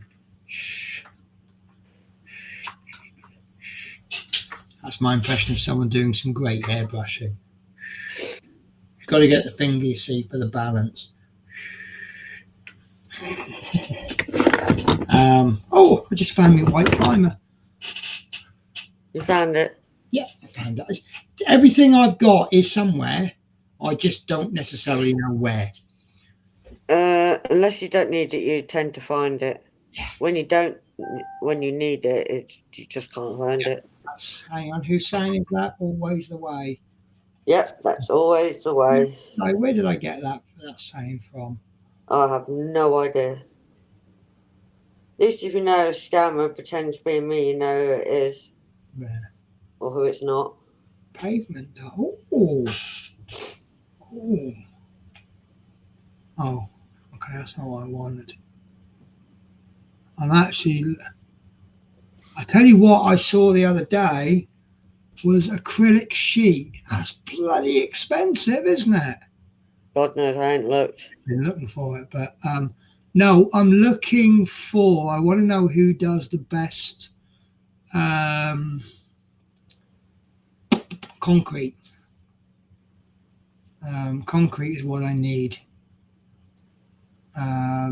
especially for this Lancaster. I want to make a concrete pan thing for it. Anyway, right, guys, so that's the end of my show for today. I hope you've had a lovely time. If you've had at least half as good a time as we have, you've had a good night. So I will catch you all. We will catch you all on Sunday when we will be making a Sherman tank, Sherman Firefly, I believe it's called. So take care, guys, everyone, and we will see you Sunday. Have Take fun. care. Bye.